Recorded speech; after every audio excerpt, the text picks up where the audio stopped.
Has to do with that. Even a We've got a lot more paraphernalia from the tourism department, so we'd like to be able to hand out to the fairgrounds.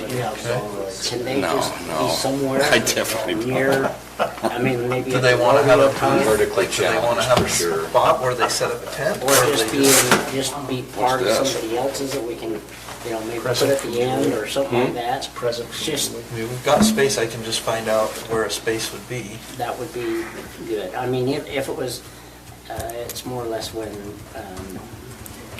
think most of the people are gonna be coming in from the Like area. Friday, Saturday Friday night.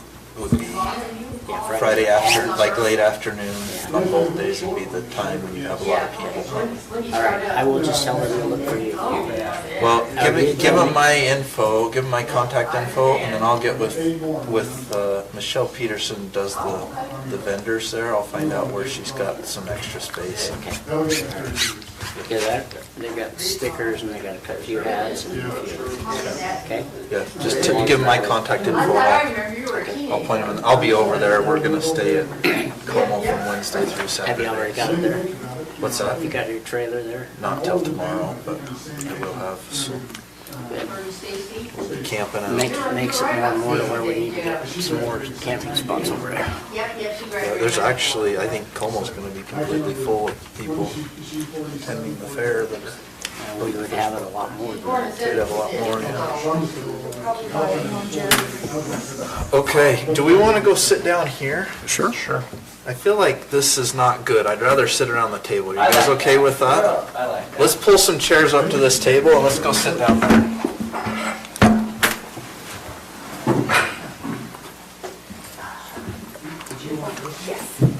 Let's sing Why Can't We Be Friends? Didn't know how many people were gonna be here.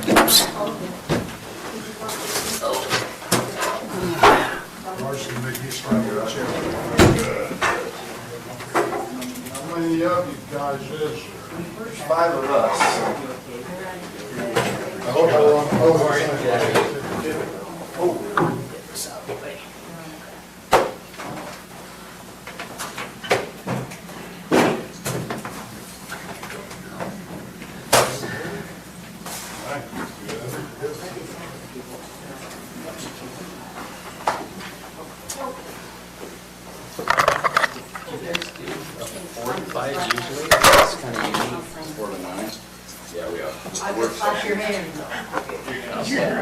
I think it was just in you. No, 4 or 5 is the time. No, he was serious about 4 to 9. 4 to 9. 4 to 9 you did. We're gonna make this meeting fast. You guys are gonna make not this meeting, but the commission meeting starts at 5. Is it Reed's? Make the motions and, yeah, I wanna get over there before it rains on us. I heard the rain's coming. coming from Croydon, it was coming. Is this everybody that's coming? Yeah, I didn't know who was coming. I knew I was Okay, coming. whoever you invited? Yeah. Okay. so- Well, everybody was invited. But, yeah, I don't know if you knew of anybody. I think we're good. Okay. Yeah.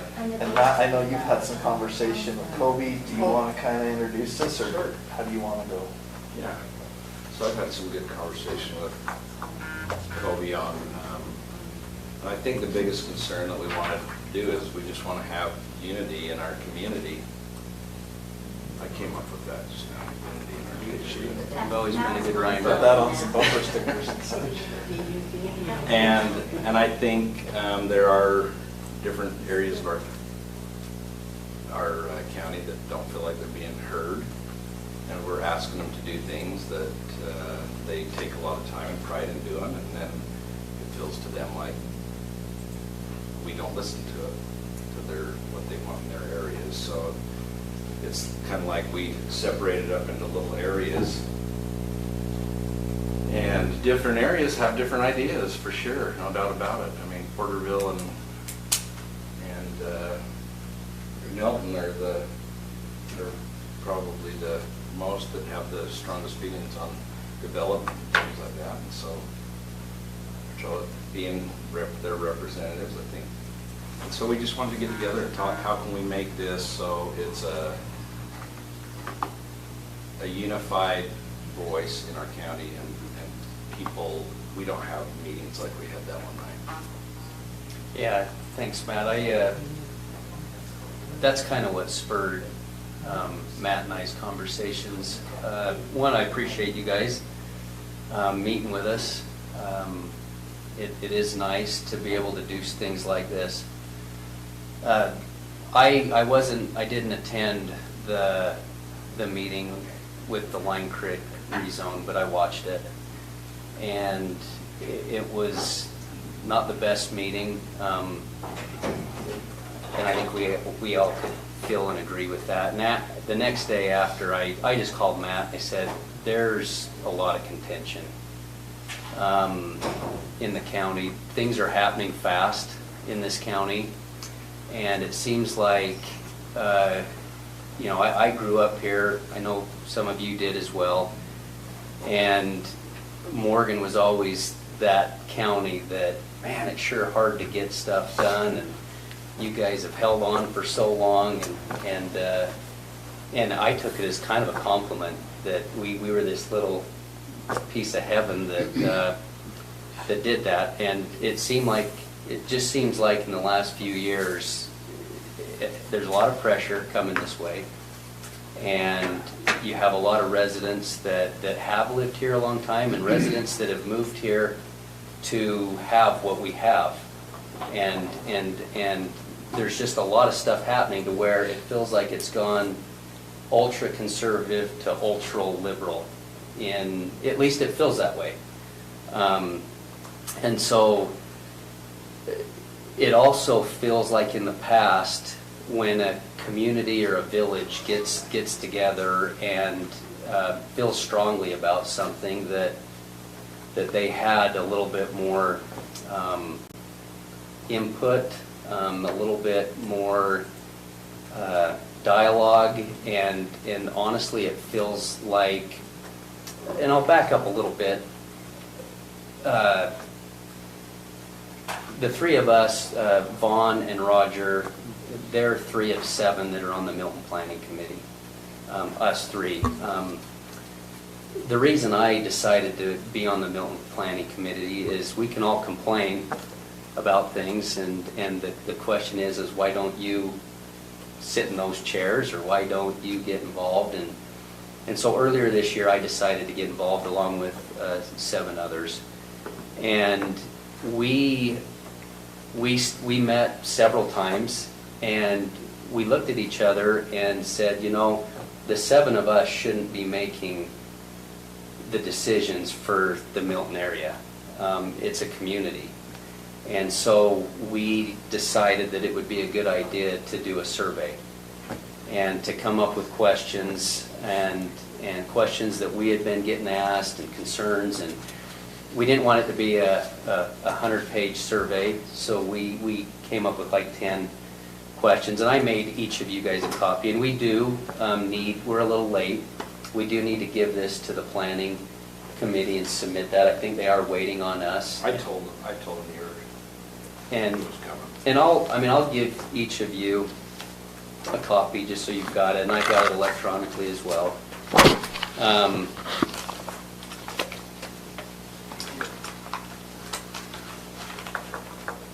I assume the response to their households, or is that like husband and a wife? We just sent it to households. People could get on. We sent them. Some did them online. Some of them actually mailed them. There was about 81 responses to it. So what you'll have here is you'll have the question that was asked, and the pie chart will say the percentage that said yes or no, and then on each one we gave them an opportunity to explain or to comment. And so I've compiled all of, like, that first question. All the explanations are there, and I don't really want to go through every little detail of this, but I guess I'm trying to, as a planning committee, it was important for us to get the community involved, because I might have strong feelings about something, but if all of my neighbors feel something else, I better understand, and it's not always my way, you know what I mean? And this quote from George Washington, who's one of my heroes, He said, "It has always been and will continue to be my earnest desire to learn and to comply as far as is consistent with the public sentiment." And I feel that way. I feel like if we're going to be a community, then we need to work more together in things. And so it's interesting. I'm going to give you two polar opposites. The meeting with Clay Rich's subdivision, it was pretty contentious. And I think everybody, emotion came out, and I think that it wasn't an ideal experience on both sides. I'm going to kind of compare that with Steve Peterson's. You guys will be meeting with Steve Peterson pretty soon. He just went through the planning commission and is proposing something fairly similar. He's got 80 acres, and he wants to do R5, and it's currently in an R20 future, A20, thank you. Steve, I don't know if you guys know Steve. He's a good man. He's had this property for a while. He kind of came about it he didn't pursue this property. He ended up with it. He wants to move up here for the same reasons I think that everyone at this table lives here. He wants to be in a community. He wants space. He's a horse guy. He likes to farm. He has ranches, and he wants space. And he's got this property that butts up right across the creek is the city. And there's people in the city in planning that would love to see that annexed in, and that concerns us. So Steve's approach, he comes to all the neighbors and he introduces himself. He says, this is kind of what my family wants to do. We want some space. We want to be a part of this community. How do you guys feel about what we're wanting to do, and how we want to make sure that when we're moving into a place that we all kind of want the same thing? And I really appreciate his approach with that. He knows that in the past, when different things on that property wanted to, there was other developers that wanted to come in and do some things with that property, annex it into the city and put a few hundred homes, and everybody obviously in Morgan was there with their pitchforks, and it kind of died off. So Steve's approach, when I first saw the sign along with many others, you see an R20 or A20, and you see somebody our initial reaction is, oh no, it's not good. But as you sit back and listen, and you have parties working together, it's amazing how he's got the support of nearly everyone. Everybody's excited for Steve Peterson to come. He's gonna, because of his approach, and he wants to preserve and protect what could potentially in the future be a disaster. So I just want to compare those two different situations, okay? So Mike, let me ask you something on that. I'm curious. It sounds like the approach that was different was the landowner themselves and not necessarily the county's approach towards it. Is that correct? Is that your feeling on it? The landowner approached his neighbors.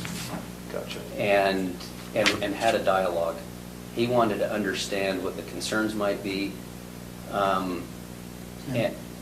I see, that kind of stemmed from a previous conversation, because everything we'd seen in Milton was 200-300 homes on that piece of property. So when we see the yellow sign, it's, we're being attacked, as Kobe said. And it was actually commented to somebody that knows Steve, this would be a very good recommendation. Come and share with the people what your vision is. Get the support of the people prior to going to the planning and zoning, so that all the pitchforks don't show up, that you have the neighbor's support, versus surprise, here's what we want to do, and then everybody shows up at the planning and zoning in full force, ready to lynch him outside. Because that's kind of over the last 10 years I've been in Milton, it's been kind of the approach. And it was like, it's never been seen very politely by the people in Milton. But then the way Steve approached it, to say, this is what I want to keep it open. Quinn Tucker in the meeting with planning and zoning put it perfectly. He says, I don't want to see any houses back there. I want zero. But it's coming. And I remember in a county council meeting, commission meeting years ago, there has to be that give and take. You know, development is coming. But what they want in Mountain Green is very much different than what we want in Milton, what they want in Richville, Porterville. And that's where I think this comes in. It's just listen to the people in that area. The people in Croydon have a different vision for Croydon. Listen to those people. Not that they don't want any development, that stay away, which, as Quinn said, I don't want any houses, but it's coming. What can we do to control it, to protect what we have, and encourage these people to come and be like, you're not going to get 300 houses. Okay, we don't want that, but please become part of our community. And where can we come, and where can we make an agreement, and both sides are happy, and because again, growth is coming. Morgan, I drove through Heber a couple weeks ago, and that place is unbelievable. It's not even recognizable. And I think that's what we want to try to avoid. We don't want to be a Heber. At least I don't. I mean, I love where we live. Growth is coming. But what can we do to encourage the correct kind of growth, especially in our little area, Milton? And that's where I think that defensiveness, well, the way Steve approached it, I think was perfect. You know? So I got a couple of things. First of all, on the area of Milton, what area are you talking about? From the Y? Do you know where you used to live? Yes, I do. Right. That's asking about my age. Not a Peace Creek, though. You know where Slate, Clay, your old Yeah, house, just down to the Y. behind you is what Steve. No, Oh, I'm okay. sorry, the Milton. He's just area. asking what Oh, area okay. you What consider Milton to area be do you Milton. consider? Basically, from So- Rochester Y to Dalton Creek, where I live. And then the East Canyon Creek and the Weaver River. and then basically to The mountain. other comment I want to make sure that we're also including and understanding is that I've also known Steve for many, many years.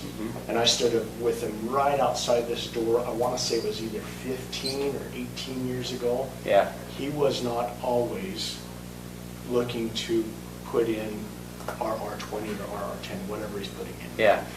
And it wasn't that he was forcing or anything like that. Yeah. He was also interested in looking at a higher density. Sure. So I want to make sure that we're pretty clear to say this isn't his first rodeo. Close to a decade ago, he started to bring something, and there was some Yeah, upheaval, so and he he's, pulled it back out of the planning commission. he's also learned as he's developed and went to say, okay, what's Yeah. the best thing I can do in this area? I want to make sure we understand that. When he ended up with that, he didn't choose necessarily to, he ended up with that property because he did a hard money loan.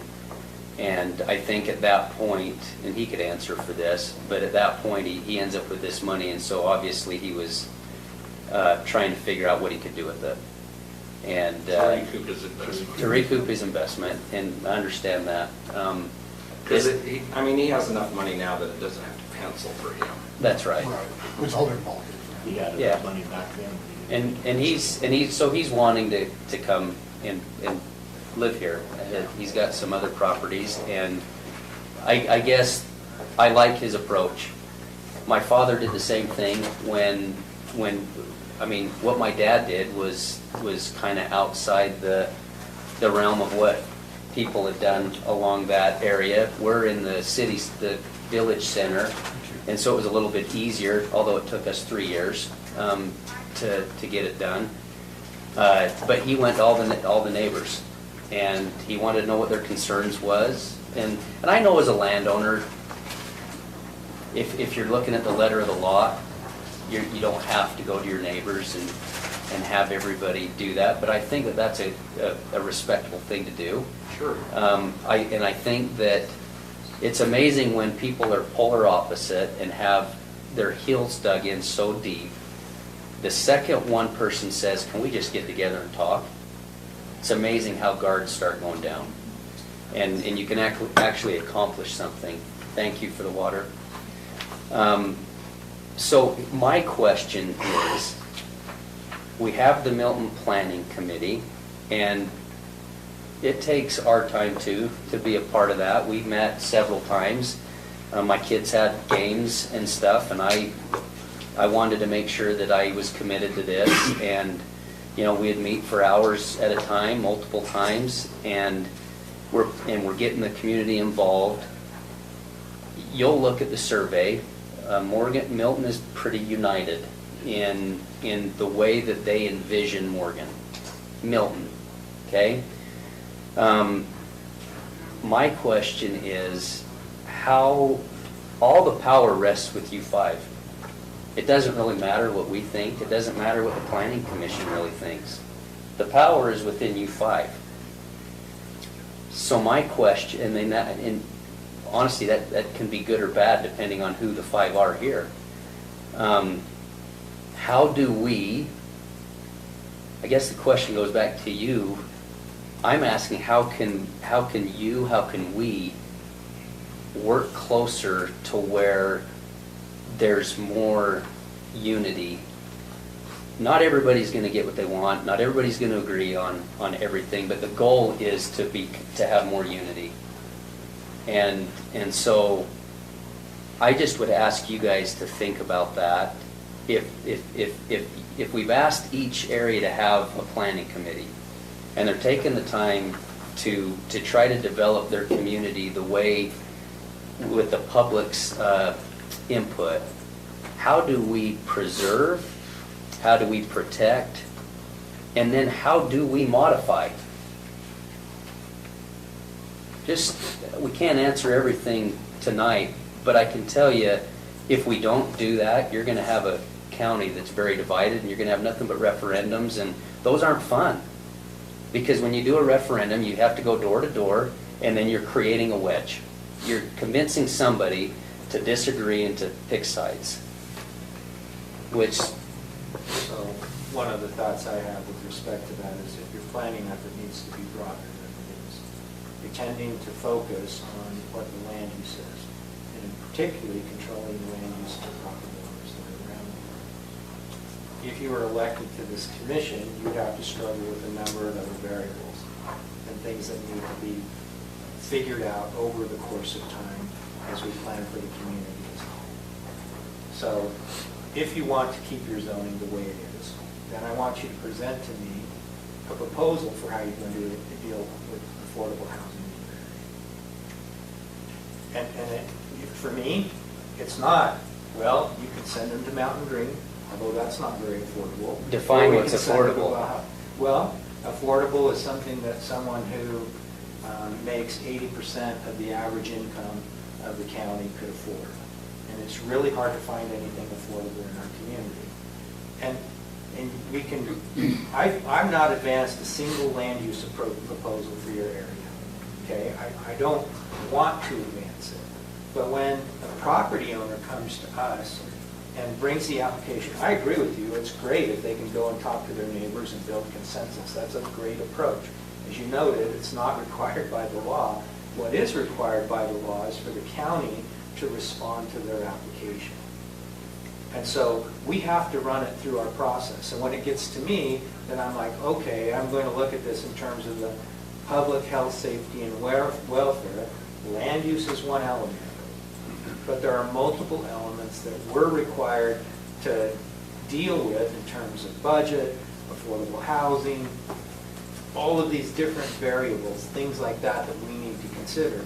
And so if all of your questions and all of your planning focus solely on how big of lots are people going to be able to have in our area, then I'm going to say to you, you're too narrowly focused. And if you want to build a consensus, then you need to respond to that. And it can't simply be those who are the descendants of people who own property will be able to divide and get one portion of their lot in the future. That's not going to work for me. I'm sorry. But Milton, okay, we have no culinary water system. We have no sewer system. You're not going to put multiple units per acre So, You're absolutely right. So there's two things that govern the speed of development. One is the land use approvals that are required, what the applicable zoning allows a developer to do, and what we refer to as concurrency. Because we don't have as a jurisdiction the obligation to extend those utilities out for the benefit of those developers. But if someone came in and proposed to put in a small sewer plant and water facilities to provide for a multifamily housing project in Milton, I realize that's going from one extreme to the other, but say it was 1/3 acre lots, and it were, heaven forbid, 27 of them, and they were, 1/3 acre lots and 27 of them, and they proposed the solutions for what you're talking about, then we need to respond to that. We don't have to put it in for them. You don't have to put it in for them.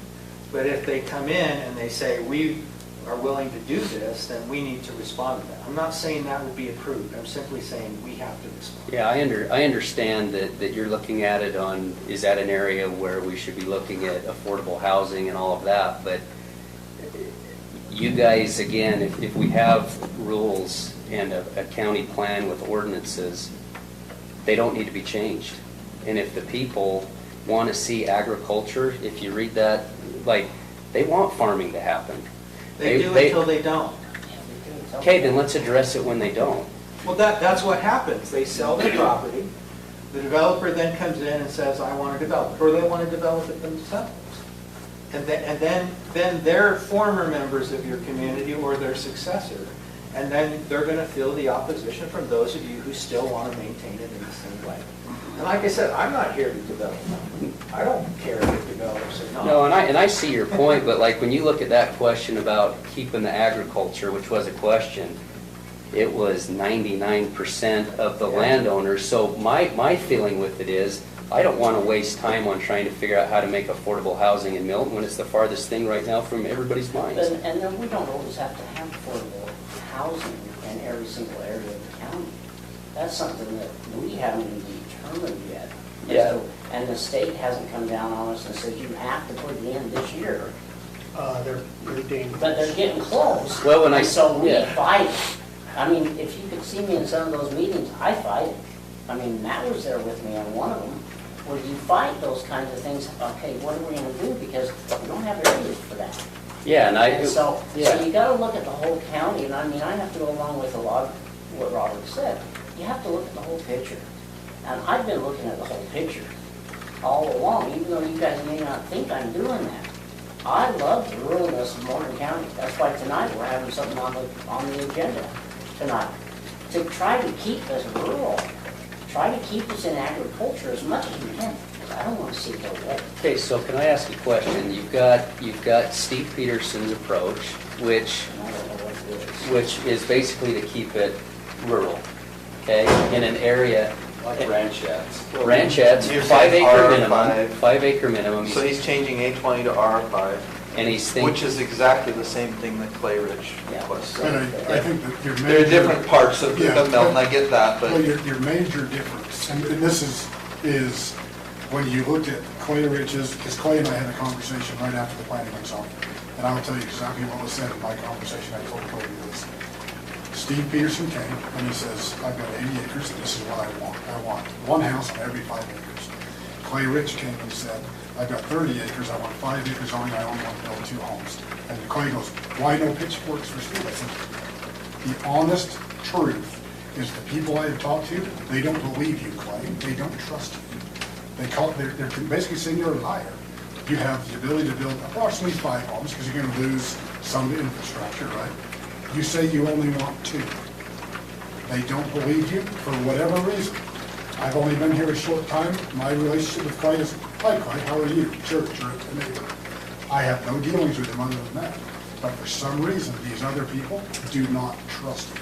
They don't believe you. And I don't want to get, But I don't, but that's, And- you know, and I don't think we need to rehash Yeah. that, but I do find it, because here's my concern. As a county, how do we handle that? Because I get what you're saying. As a landowner, they approached it very differently. Maybe there's some trust or distrust, whatever, right? But as a county, we can't say, well, I trust this guy, but I don't trust that guy. Understand. We have to look at it, you know, But from that's what I 30,000 think- feet and say, okay, on the merits of the application, does it work? Because frankly, we can't guarantee that he's only gonna build 2 houses. We can't. I think it's gonna be tough to get more than 2 because of the slopes and whatnot. I think it'd be really tough. But my question is to you, okay, so how do we as a county know? Because I'm hearing, hey, we're okay with this development, but not this development. They're both moving from A20 to RR5, so to me, on the merits of it, they look very similar, right? It's the same thing, right? So why is one okay and one is not? And then, even further than that, how do I decide, okay, this time I'm gonna say, okay, the people of Milton don't like it, but the next time I'm gonna say, well, the people of Milton do like it. Yeah. You know what I I get that? totally- And I'm not trying to, But my feeling with that situation is when Steve's comes before you, you're probably not gonna have a swamp of negative. The planning commission actually advanced it. The other one, there was a lot of concern, for whatever reason. We can debate what, why, or what. I don't wanna waste time getting into all the details of why there was concern, but there was over 50 letters, emails, of all negative. There was not one positive other than the people that wanted to develop it. So now, I agree with you, like how do you balance that? My suggestion is in a heated, contentious situation where there is, and I told this to Matt, when there is that much backlash, maybe instead of just rapid approving it, let's push pause just for a second. And let's all catch our breath, let's get rid of our emotion. All of us know that when, it's not good to make decisions when you're hot. So, Yeah, I don't know about the other commissioners, I was fine then. I was, and I was fine with everything that was recommended and said, hey, we have issues, and I took notes. There was, The main, let me Yeah. finish real quick, Cody. The main issues that I took was Lion Creek as a road, and that has to do with the county. Has nothing to do with 1 or 2 or 10 lots up there. We have to have a drivable, passable road. Sure. Which we currently don't on Lion Creek. So I took that regardless pretty, of whether the development was advanced or regardless not. if it did or not. And then let me go to the next step. And I mentioned this, but I don't know how it came across, but I'm looking at the future land use plan. And it wasn't just a few years ago, or just across the way in Rindelsbach, where the same zoning was approved. I don't know what happened, I don't know if he knocked on doors or not, I don't know how the process was. But multiple meetings of ours, because I know when we've looked at rezones, we've said, what is consistent in the area? And I guess that's another thought is, what I would like to see is what consistencies do you guys want in this area? Because that approval of a RR1 to a RR5, when it happened just across the way, is consistent. If we say no, absolutely not, that'll, in my opinion, that opens us up for litigation. Because they're going to say, well, you've allowed it, and not 30 years ago, you've allowed it recently. Sure. If we say no to it. But I look for consistency. So when we go back to the Peterson, did you say 20-acre lots? Or 5 10? acre. 5 acre. Yeah. 5 acre. Still, 5 acre lots. I don't know how consistent that is. I don't know if that's, I don't think that's in an area plan anywhere. I think Steve has the ability to create 5 acre lots. See about half He the did. development? Because Because that is our You're talking Surrey Lane? Yeah, He Surrey does Lane. not anymore, he sold the 20 acres. That was Yeah, there's a between. piece in between. Because Surrey Lane was RR5, but it's a But PRD. then, yeah, that's a whole It nother is. So mess years the ago. point I'm making is what would be, I think, also a better definition of what the people want is really showing what they want. Because I think before Steve came in, people would say, we don't want 5 acre lots back there, we want it to be A20. Most of those responses I see. You're right. Here's the. Let me finish. Yeah, go real ahead. quick. Yeah, go ahead. The last thing I would say is I want to make sure you guys understand what we are doing also. And I mentioned this to you a little bit, Colby, you mentioned it to your parents, and I talked to them. The initial general plan update, it showed annexation. I think it was across more than all the way up to maybe Peterson's Dairy. That it showed a huge chunk, and it had high-density lots in there. And I had an email with probably 50 people and Sure. they're all talking about it, and I said, I agree with you guys completely, we do not want this.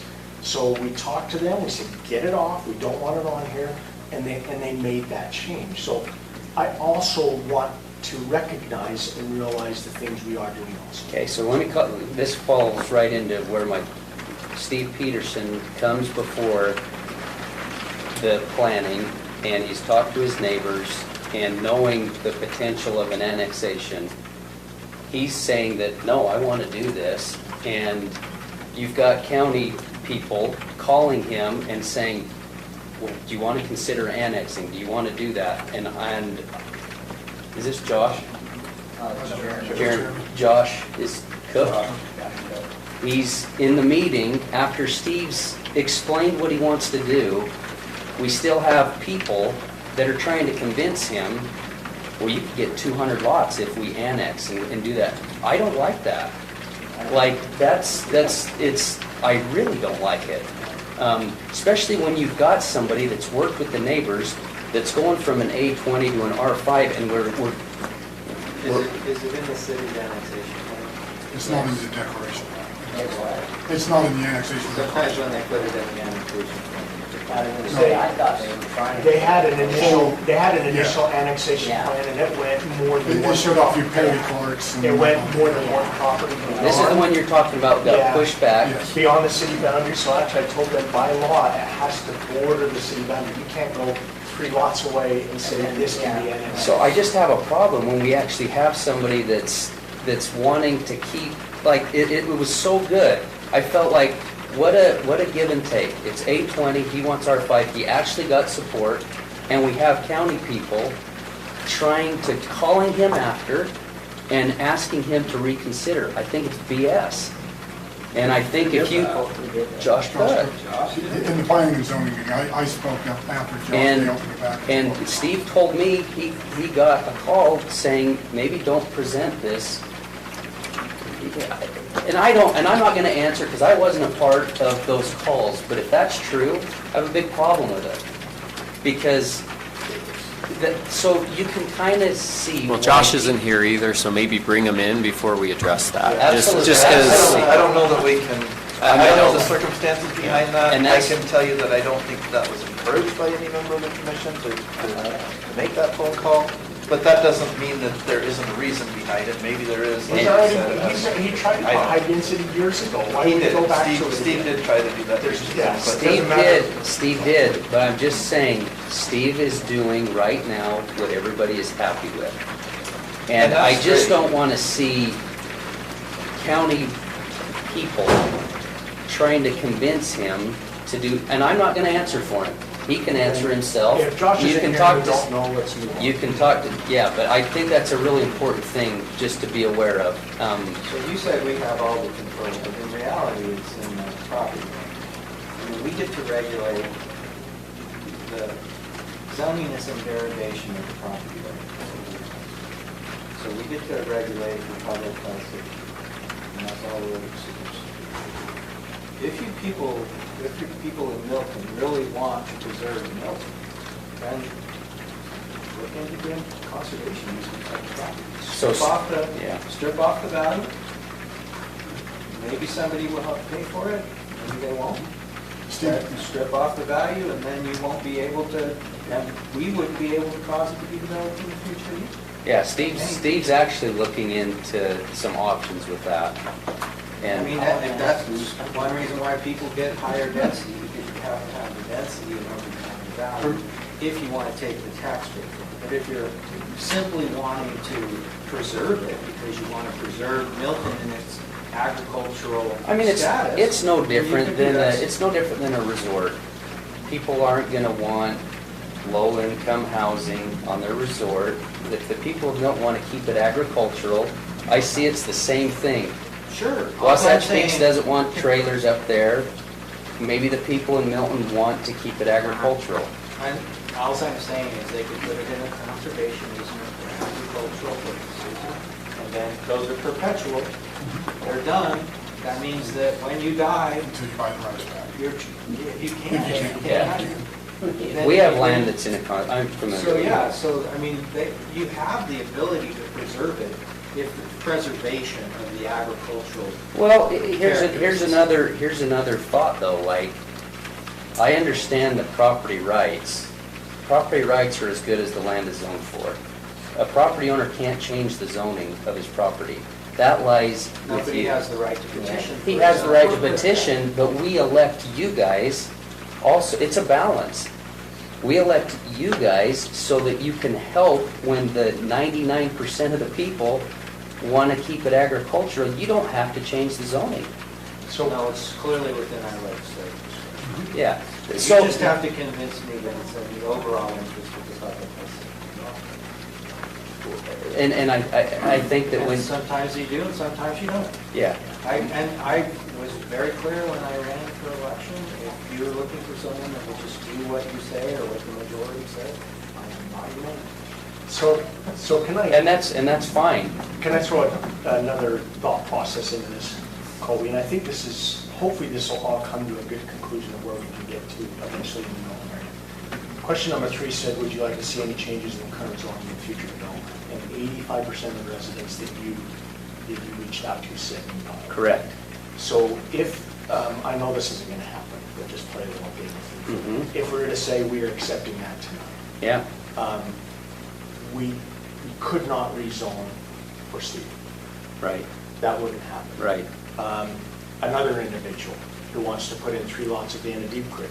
Or we would more. say, no, you cannot. Mm-hmm. So I think there's a lot of feelings behind this a lot of times. Mm-hmm. There's people, I would think it's safe to say that almost everybody in this room where they live, they had to rezone at one point in time for the house to be on that property. Had to. Mm-hmm. So I think that there's feeling behind that. And I think the feeling behind the rezoning is we want to keep it how it is. Yes. As much as possible. That's true. Because I would be careful to say that things aren't going to progress, to say that Steve isn't going to come in and say, hey, can we do 5-acre lots? So I don't know, that's just one example of just going, hey. And I let's make sure agree we're with you, Jared, and I think the reason why I'm one of those that said keep it the same, he's probably one of the ones that said keep it the same, and we all are okay with what he's doing, and I'll tell you why. Because I worry that it could be a lot worse, regardless of 99% of the people wanting to keep it A20. All it takes is for somebody that wants to annex and it convinces Steve to do 200 homes and it get approved. I've talked to a lot of people that said no on that about Steve's thing. And all of those people that said no are okay with it because they know that it is our best option. And I think that kind of comes from a comment made in the county commission several years ago, when it came down to the area plans, like, you can't just say no. There has to be that give and take. And I think that's what we're seeing, is that Milton is not against development and growth. We just don't want the 300 homes on the 80 acres. Let's try to preserve it. Let's, like you say, what's in the best interest? I'm not just going to rubber stamp no every time. But is this what the community, is this going to, will allowing the 5 acres kind of protect what these people are so afraid of? Well, you're taking a victory when you can get it. Correct. Right? That's what he's doing. Yeah. Frankly, that's what I thought Wasatch Peaks was. And I know there are people that are opposed to that, just on the basis of reading some of the comments. In the Oh yeah, survey. it's, But 700 units on 13,000 acres is a victory. If you 6,000 units. If you lived in that area that they're affecting, Well, I'm sure that you probably have a more direct effect than Wasatch Peaks than I do, although it certainly affected my view shed, you know? And the traffic, when I go down to Peterson and so forth like that, I see where all their trucks are and all of that. I mean, I certainly see that. I see the road as it cuts up through. I didn't even see the transformer facility until they pointed out, and then I saw it every day.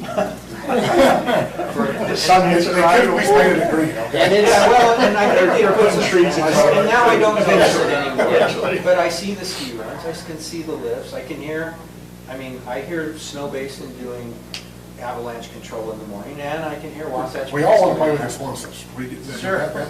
You know, so, But, but again, you know, and I don't know what the direct effect is for you. I'm not trying to. Time will tell, you know, and I think we all have our, and I don't want this to be a Wasatch Peaks discussion, but we all have strong feelings with that, and But I'm not. my point was only that Yeah. you made the point that, look, this is better than what it might be. Sure. And so we're amenable to that. And frankly, for one, I didn't have a lot of opposition in my district in Wasatch Peaks, almost none. And secondly, I thought, hey, take your victories when you can get them. Sure. And you and I had discussions, and I respect people that have their feelings about it, even if they differ from mine. We all have our opinions, and time will tell if it'll be the greatest thing in the world or not. We'll see. So on the road issue through this community, which is apparently substandard, so do we have a dedicated right-of-way that's wide enough to improve it? I mean, that's one of the issues that we have to address. I highly on a doubt it. long-term He's basis. talking about- I think it's somewhere to Deep Creek. I think they probably just go somewhere in the road. Can I just make it one more along the lines of county people trying to convince? It's one of my best friends' property that Jared's referring to up Deep Creek. And they met with an individual, and they said, this is what we want to do, and again, I'm quoting my friend, so I'm not going to speak for the person. But he said, they're approving everything, you might as well go for all you can get. Okay, so again, that sentiment is not sitting well with people. They're approving everything, go get all you can get. That's the attitude. So again, take it for what it's worth, but that's, again, there's twice now that I've heard kind of the same story. When somebody's wanting to do something that people like, let's not push it from the other way. So anyway. So we're running fairly short on time. We got about 12 minutes before we have to start our other meeting. I want to talk really quickly about the plan itself, the area plan. A couple of thoughts I have, and I've struggled with this. I spent 6 years on the planning commission before now almost 4.5 years here. No, more than that, 5.5 years.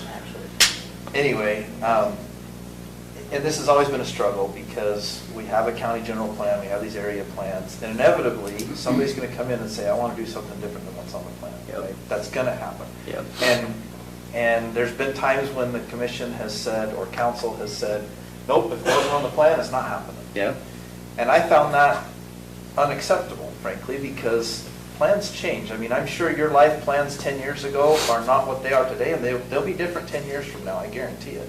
Someday Roger's going to want to retire, and he might want to build a little house next to him and sell his house to his kid. I don't know. I've already got it. Yeah, you do. You're right. Well, you might want a third one. I don't know. I'm just saying, You're plans right. change, right? You're right. And so, and you hit on this, there's got to be a mechanism for that, and it can't just be, well, I happened to be in the meeting that one time when the area plan group got together and discussed it, and I got my one little piece of property put in that area. There's got to be a mechanism. And that mechanism is people come in, they make their application. Sometimes it's a little frustrating because members of the community will say, well, the county wants to do this. No, the county doesn't want to do that. The county has not, in my time here, the county has never come in and initiated a rezone request on any property in the entire county. Every rezone request, every change has been initiated by a landowner or a developer. It's not the county wants to do it. It's that we have to listen to the application, and then we And I think as make a long as the decision based on county facts. isn't, those two examples I gave you, as long as that And stops, I agree. I would agree believe with that. you. I agree 100% with that, and that's something we can address for sure. So I think the question is, all right, we're looking at the area, we're looking at the future land use map. How do we deal with that appropriately so it's not, because right now we've got two perfect examples. We had two different applications, Yep. same thing, A20 to RR5. Neither one was part of the future land use map. In one situation, the residents seem to be okay with it, and the other, they're not at all okay with it. And it seems like the only difference is, at least from my perspective, is the way that the applicants approached it, Mhm. and perhaps who they are, I don't know. But as a county, how do we deal fairly in that? Because I can't say, well, because the people don't trust this guy, we don't do it, but because they do trust this guy, For we do sure. it. I gotta be able to judge it based on the merits of the application. I mean, and can nothing I, more. can I offer just an idea? Yeah. And I don't know what's I- legal about it, but you have a Milton Planning Committee and you have a County Planning Committee. I think if there's a proposal that comes up where there's some excitement about it, for positive or negative, whatever, I think it's okay to just digest it a little bit and maybe have more dialogue down through the committees on, Kate, why do you oppose? Like, why does the Milton Planning, why would this oppose? Why does it conflict this? And have a dialogue. I think it's okay to actually push pause for a minute and talk, and maybe there's some compromise that allows the plan to modify but still protects the integrity of it. Every case is going to be a little different, but I think involving, Porterville might have their ideas, Mountain Green might have theirs, but if there is a more contentious situation that is going to alter the future land use plan, I would say let's get more involved with the outcome or the solution. That would be my suggestion. Yeah, I think that's a great suggestion. Go back to the area plan committee. We was picked, how long are we, we'll say, called for? Well, and I think, Roger, if there was a yellow sign that went up, that you guys get together and say, hey, we don't like this yellow sign. If you were to call Jared and the two at-large commissioners and say, hey, can we meet with you guys and just see what, Yeah. give you our feelings on this, we'd be happy to meet with you. And I would take it a step further, Matt, and because sometimes I don't see these signs, you know? But maybe Jared too, where you represent Milton, if you see something coming up, even reaching back and forth, like, hey, this is coming across the table, this is going to change, what's being proposed is gonna change. How can we, Do we see those signs? I didn't. depends on how much, Well, many I don't pages. usually don't know about it until it's So the on our agenda. The Steve Peterson one, I Yeah. heard about it 2 days ago. Yeah. And I actually had no idea what it's about. In fact, I looked at the meeting the previous Thursday, and I tried to find something about it, and I didn't find anything about it, and that's where I stopped. Well, a lot of So people that's- complained about, and even I in didn't the even- comments, they said, you know, sometimes we don't even know, it gets approved before we even know Yeah. what's happened, and so somehow there's gotta be a And yet, method. if you were the landowner, and you mentioned this earlier, it took you 3 years on your project, right? Yeah, You probably had neighbors who, after the fact, said, I didn't know that was going on. Yeah. And you'd been working on it for 3 Could've years. been. And they come in and complain, the wheels of government are moving slow, right? But But can I we have a make, mechanism. oh, sorry. Points, though. One, if people want to know what's going on, they should register on the public notice website or on the retention.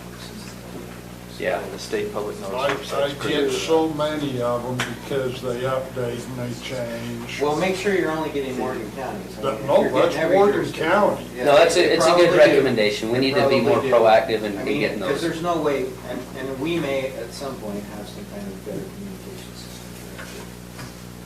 And then secondly, with respect to your question, I think you were asked to serve on that committee until you submit a recommendation, but it's not a perpetual. No, but I think it's, we all took it as some responsibility, you know. Sure, To, appreciate what, that. to represent, just like you do, you represent the people of Mountain Green, you take that seriously.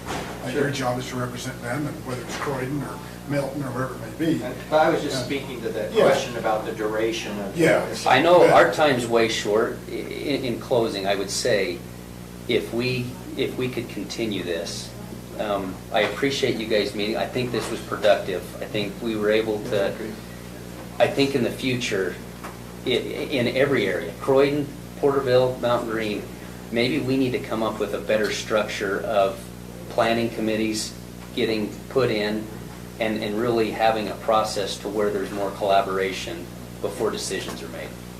So, yeah, that's great and appreciate your time. I know kind of hard to come in at 4 o'clock, but we appreciate you making that sacrifice. I'm going to make one suggestion as you work on your area plan. Hopefully you get that in soon. I think sometimes we get hung up on lines and we forget that sometimes there are, I would suggest that you maybe indicate a little more in the verbiage what your overall feeling and vision is, and not just in the lines that are drawn on the map. Does that make sense? Because things are going to change, and I think it would be a lot easier if somebody came in and said, hey, we want to do RR1 here. If we could go back to that plan and say, well, that's not in the future land use map. They're going to say, well, yeah, but no, neither have the last 6 applications you've seen, right? But we could say, well, but it's described here that this is the general area and general desire of this area, and we feel like this fits or it doesn't fit. Does that make sense? I think that's when you brought up the Rindles Rock, it's like, we all kind of knew, well, 1 acre from here to here and here to here, not including the foothills. Yeah, and that's what I'm You're thinking, like, gonna if you go, but kind of it's draw here, some but broad not there. Well, the- brush strokes. That doesn't They, make sense, you know what I and, mean? but the thing is with the Milton plan, they've got the village centers, they've already kind of got a plan, but with Peterson's, it is changing. And that's what I'm getting and at, it may like, if somebody comes in tomorrow and says, well, why don't you extend the village center by 200 feet so I can have RR1 there? What's the response to that? Is it a hard line? What's the feeling on it? You know what I Mike, mean? So that's why I'm thinking if you maybe verbalize that a little bit more in your plan suggestion, I think that would be helpful. And I think to answer that, I think just getting the Milton Planning Committee involved, because what we do is we try to talk to the neighbors, we try to, you know what I mean? And so the approach of just more collaboration, we needed to define the best we can, but there is going to be lines. There's going to be changes. And we are going to need to collaborate more. I don't want to see a Heber City just go like that. I think if you talk to the original people there, they wish they would have had this dialogue a long time ago. Because I think they could have controlled it a little bit better to where people might still like to live there. Other than once they're moving right now. I was going to say. I think The there's- California people love it there. I think there's a lot of areas in Heber City where a lot of people enjoy living. Well, awesome. Okay. Thank you. Well, thank you. Thanks, guys. Appreciate the time.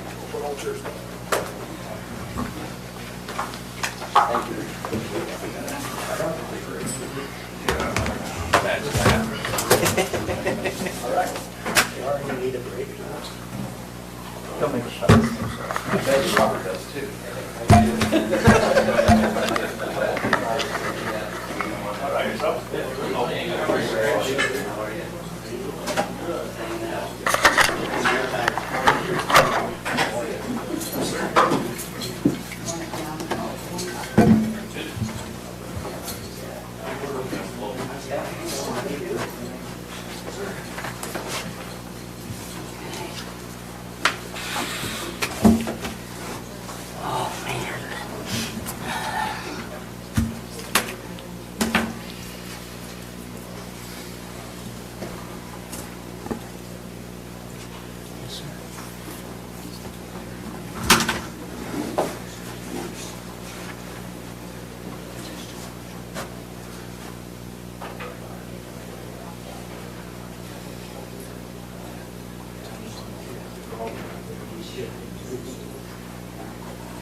Okay, they're all here for the ag thing.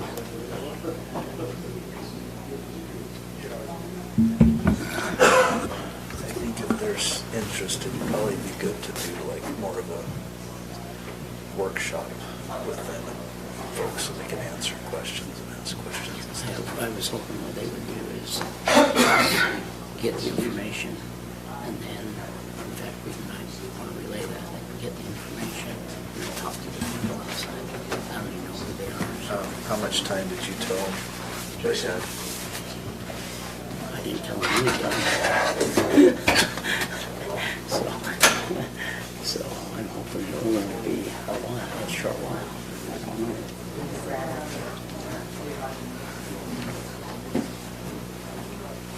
I don't know. I don't know, I wasn't Josh here tonight. Of all the nights he misses. It would have been good to Yeah. give us thoughts and feedback on that.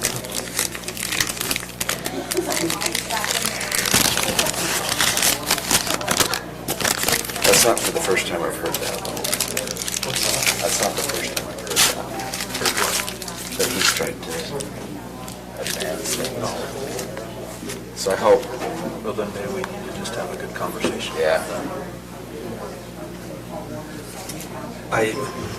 That's so hard because we've had multiple planning directors. That same issue has occurred where either they're holding things back too much and not being hard for one purpose, or they're being too comfortable. Really? Yeah, we've had both. It's interesting. I think it's a fine line to walk to some degree, because on the one hand, it depends on which side, if you're the landowner, you want her to be as helpful and forthright as possible. And say, well, you could do all these things. On the other hand, there's roadblocks. I don't want you telling me that. Just because they can doesn't mean they should, you know what I mean? It's tough. Well, annexation is tough. Once they do that for a time. Yeah, there's nothing we can do about it. Well, I think it's one thing to give options, and just hope it. Hopefully that's the case.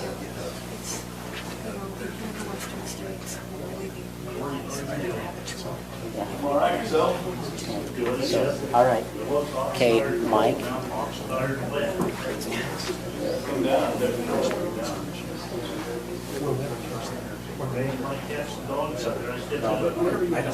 if Robert got to, if they understood Robert's. They took the ban on Wasatch meetings. I don't know if they understood that. 6,000.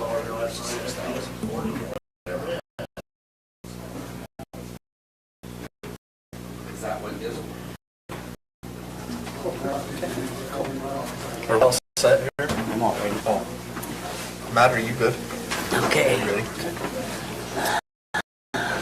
Okay, welcome to the Morgan County Commission meeting. Today is August 1st, 2023. We just finished a work session discussing the Milton Area Plan and appreciate those members of the Milton Area Plan Committee that attended that meeting. We will begin with an invocation and Pledge of Allegiance, and I will offer that, and then we'll move into our consent items. Our Father in heaven, we're very grateful for the blessings that we enjoy in the community in which we live. We're grateful for all those who sacrifice their time and talents to benefit all of us and those who live in this community. We're grateful for the good weather that we've had over the last year. We ask you to continue to bless us in that way. As the members of our community, they'll be protected. Please bless us as we discuss the needs and desires of those that live in this community, that we'll be able to make wise choices. We're grateful for the freedoms that we enjoy living in this country, and we say these things in the name of Jesus Christ. Amen. Amen. Pledge allegiance to the flag of the United States of America and to the republic for which it stands, one nation, under God, indivisible, and justice for all. Thank you very much. Thank you for participating in our Pledge of Allegiance. We'll move to our consent items. The first item is approval of the July 18th meeting minutes. Do we have any adjustments that need to be made to the minutes?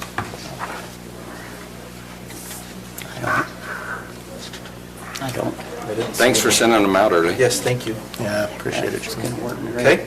With that, Make we'll it look to for a motion to approve the July 18th, 2023 minutes. Second? Have a motion and a second. All those in favor? Aye. Any opposed? Motion passes. Okay. Our second item is ratification of the approval for an expenditure on the Fairgrounds Pavilion. That was the $97.50 for the soffit that's been installed and completed, was completed late last week, so they They had got it to- done in time. Yeah, they had to That's great. scramble to do it, so we really appreciate the contractor.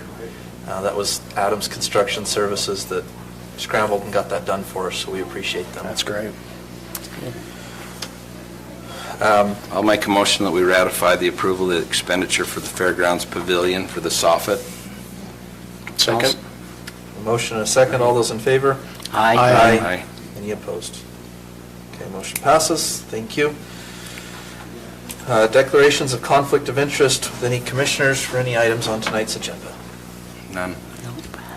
Okay, seeing none, we will move to our public comment period. It's an opportunity for the public to address the commission.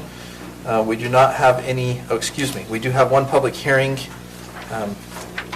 That is the amendment of the Morgan County 2023 budget.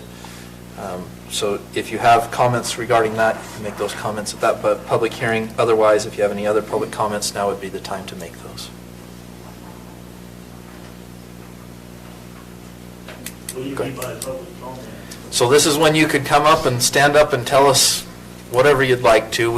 It's not a question and answer session, so we typically don't do a lot of responding, we just listen. Okay, so can I ask questions? You can come up here, we again, respond back and answer, but question though, and that doesn't mean that we may not answer My it. name's Shane Pence. Thanks, Shane.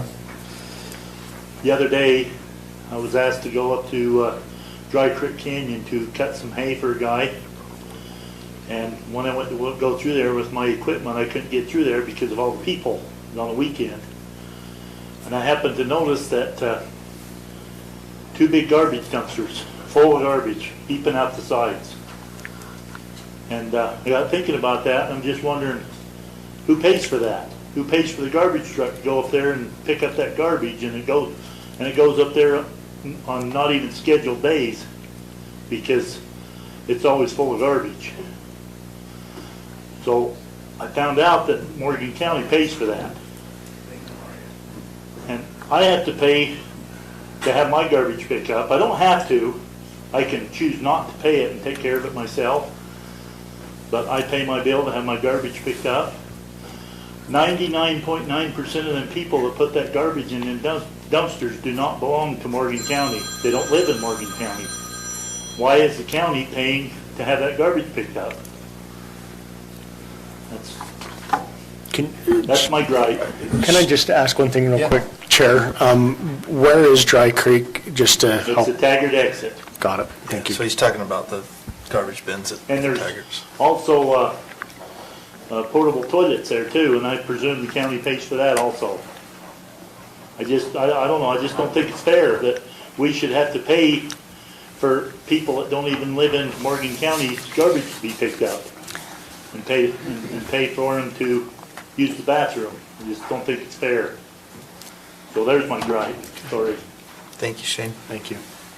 I will make a comment on that, just for your information. Yes, the county does pay for the trash pickup and the outhouses there, and the reason is when we didn't, and we didn't for many, many, many years, the trash ended up in the river and ended up downstream in other people's property. Not only that, we had people urinating and defecating in the roadway. So the solution was to provide a place where that trash could go instead of it going in the river. Okay. Any other public comments? All right, we will move to item E, which is a presentation from the Utah Agricultural Land Trust. And Commissioner Fackrell, you set this up. Do you want to introduce this? I'll let Debbie come on over to this point right over here. Anyway, she's gonna present, and this is. She just asked if that could happen. Go behind the pulpit because the speaker is there. Okay. And I'm going to let her go through it, but let me just kind of give you, and that's why there's a lot of you in here, is because thank you, Jared. I forgot to bring that down after my last thing. I'm an advocate of preserving agricultural lands in any way we can. even though some people may not think I am, I am. This is one mechanism in which we can potentially save agricultural land if we so desire, and that's why there's so many of you here tonight, because you wanted to hear what that is. And so I'll let you take over from here. Thank you, Mr. Fackrell, and thank you, County Commissioners, for allowing me to be here today. We are a private nonprofit, and one of our mandates is to educate. And that is what I'm doing throughout Utah, is visiting elected officials that also include bringing in members of the private community to learn about this option for agricultural lands. I want to start off by saying, for those agricultural landowners or any zoned land, if they decide to sell property, it's their right in this country to do that. But this is also an option for those who want to hang on to the ag, who want to continue farming and ranching the productive agricultural land. And that's what I wanted to share with you today. It should be about 10 to 15 minutes. I'm happy to take questions after the presentation. Okay, Jeremy? And you can go forward. What is a conservation easement? I just wanted to help educate you on what it might involve. They're individually tailored. They're voluntary. The ag landowner goes into them voluntarily. They're not anything forced upon them. Just like any legal, real property document, they're recorded at the courthouse. There is a perpetual conservation easement put on land on agricultural properties, and it is held by the land trust. And then it is our responsibility to monitor that easement to perpetuity. So our organization goes on for many, many years, and it's our responsibility to make sure that the terms of the easement are honored. It's a legal agreement, and it protects certain conservation values. What we typically see now with the use of conservation easements is to prohibit things like subdivisions on the ag land. So it can continue to be used for ag. It is privately held, continues to be privately held by the ag land owner. He or she can sell any time for ag use to anyone else who wants to purchase land for ag use. But that conservation easement carries with the property. Go ahead.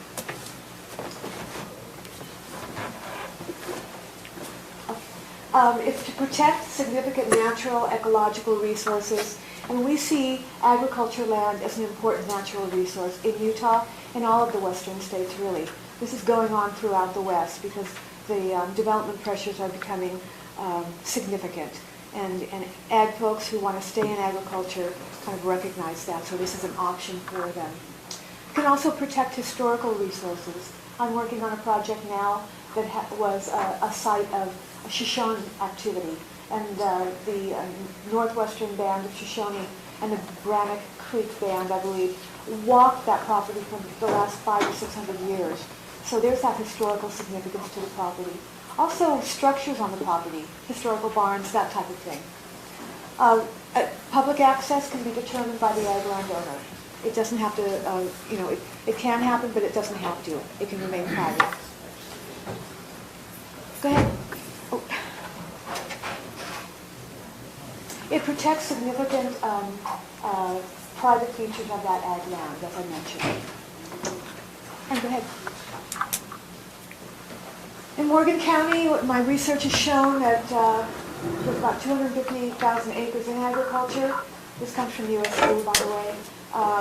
It appears that most of the farms are under 200 acres. They qualify. Even small 50-acre farms can qualify. And I'll show you an example of a property in Heber that went under conservation easement, and it was about 57 acres. It appears that livestock, sheep dominate the livestock sector. You're close to a large population here in Morgan County, so that the development's going to move in, as you're probably feeling it already, to this area. And then, of course, favorably, the majority of ag landowners are under 65 in Morgan County. That's what the statistics show. So they're young. Go ahead. What's our world like in 2023? Post-COVID, more people desiring open space. And that's kind of also having an impact on what is happening with ag land, because in some cases it's being divided up into ranchettes, which, allows a wealthy person to buy 10, 5 or 10 acres of land. But the impact that can have on wildlife is fencing of that land, and so you have a migration issue when that happens.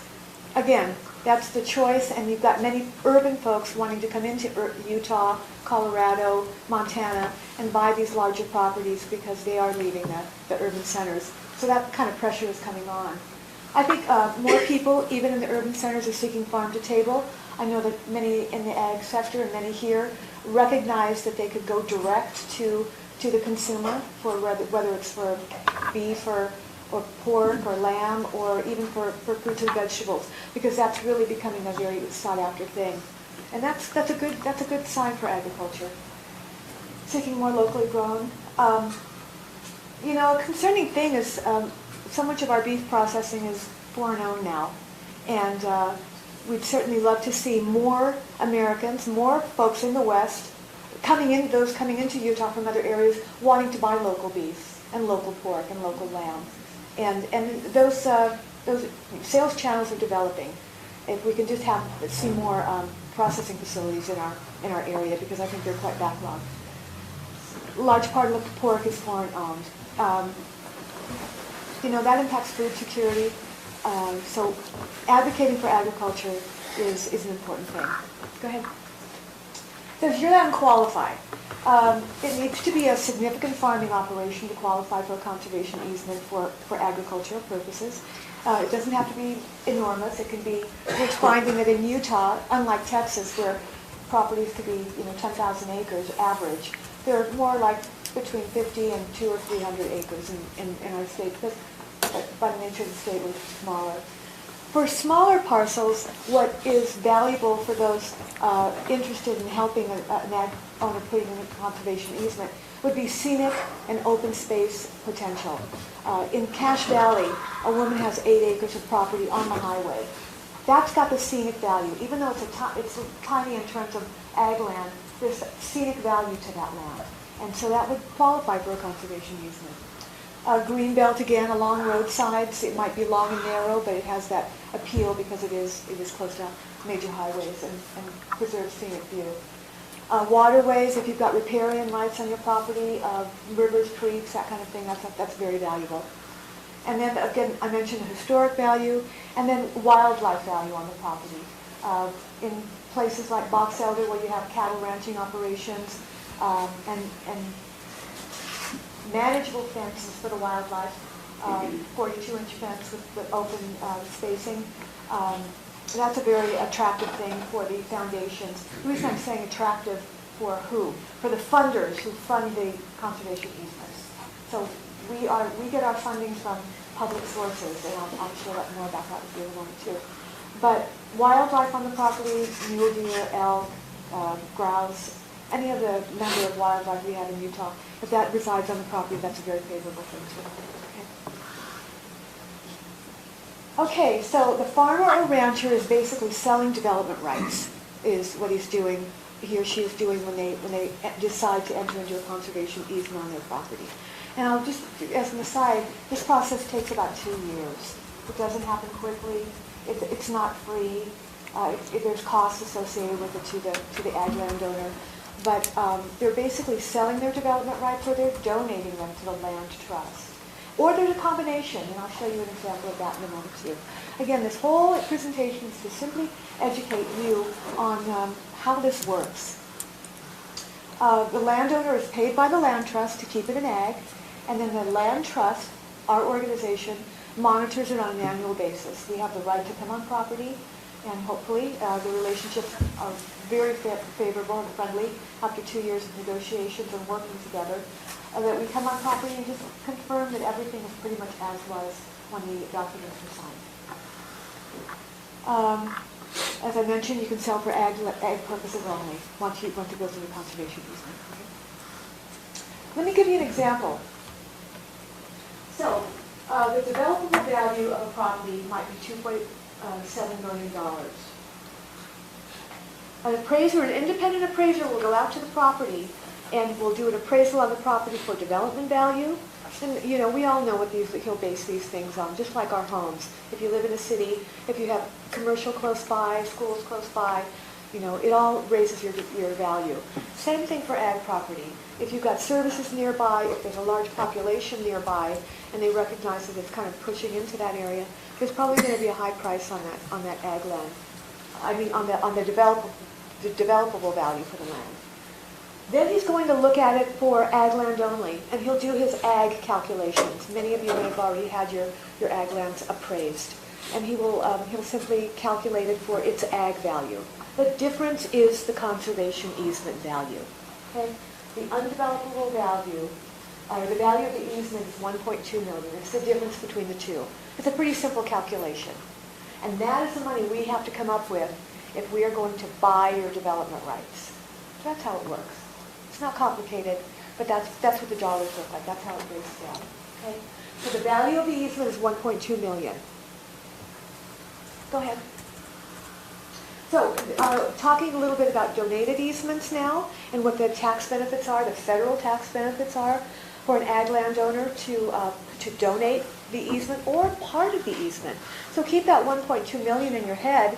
He might donate, he might want to be paid 600,000 or 800,000 or $1 million, and he might donate the remainder. So you can do a combination. It's very, very common for that to happen. Okay?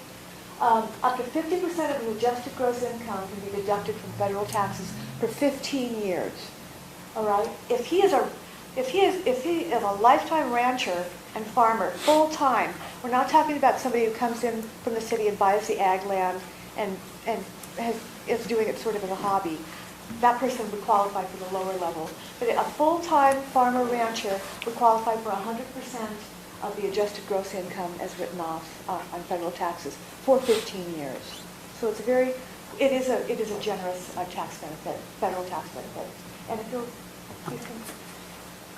this gives you a little bit of a example of at the 50% level. Okay, so the couple is their adjusted gross is 150,000.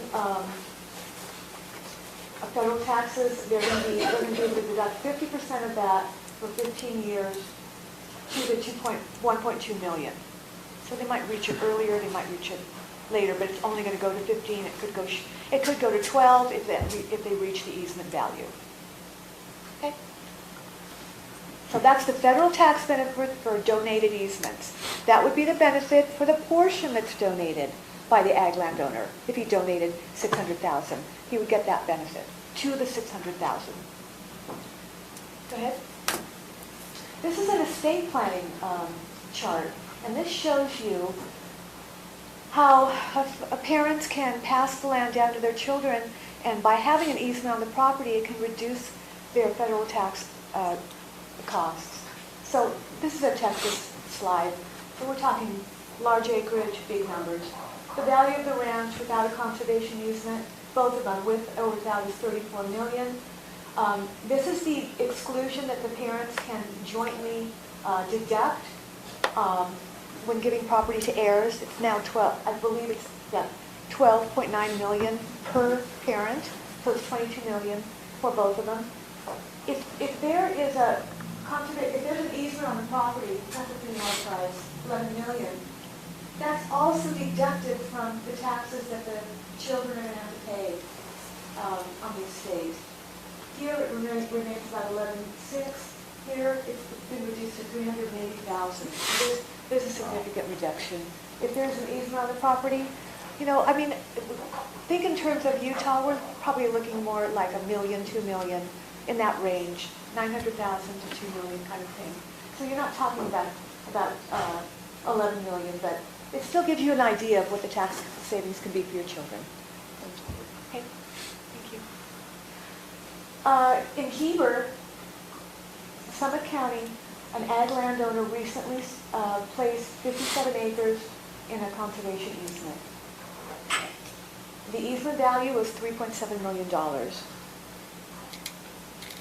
There were 3 entities that compensated him, and a portion of it was actually 2 entities, and he donated 30%, as you can see by the legend here.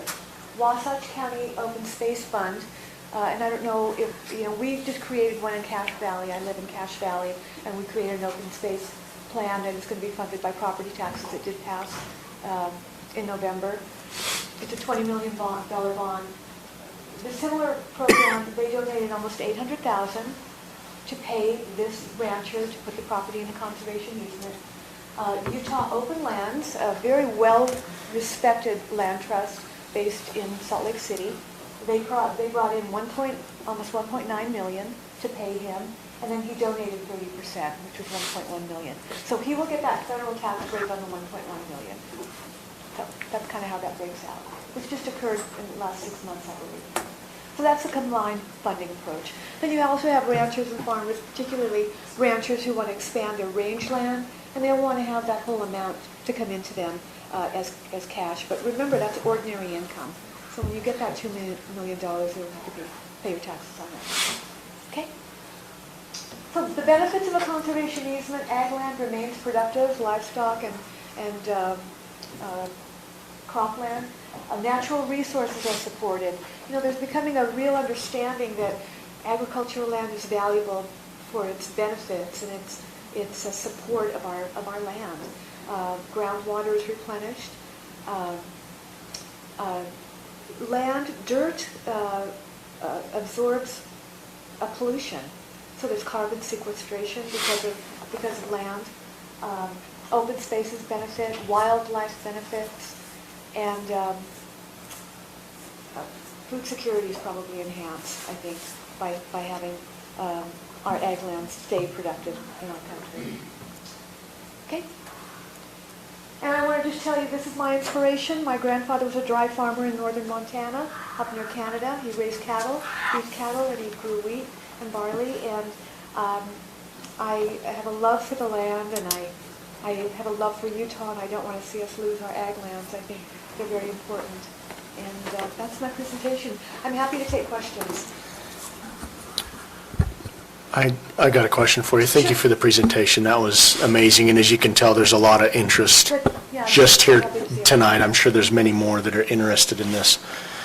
The question that came out in my mind when you were talking about what the developable value is for the land, my guess is a lot of large tracts and parcels of land are on an A20 zone or an agricultural 20-acre zone.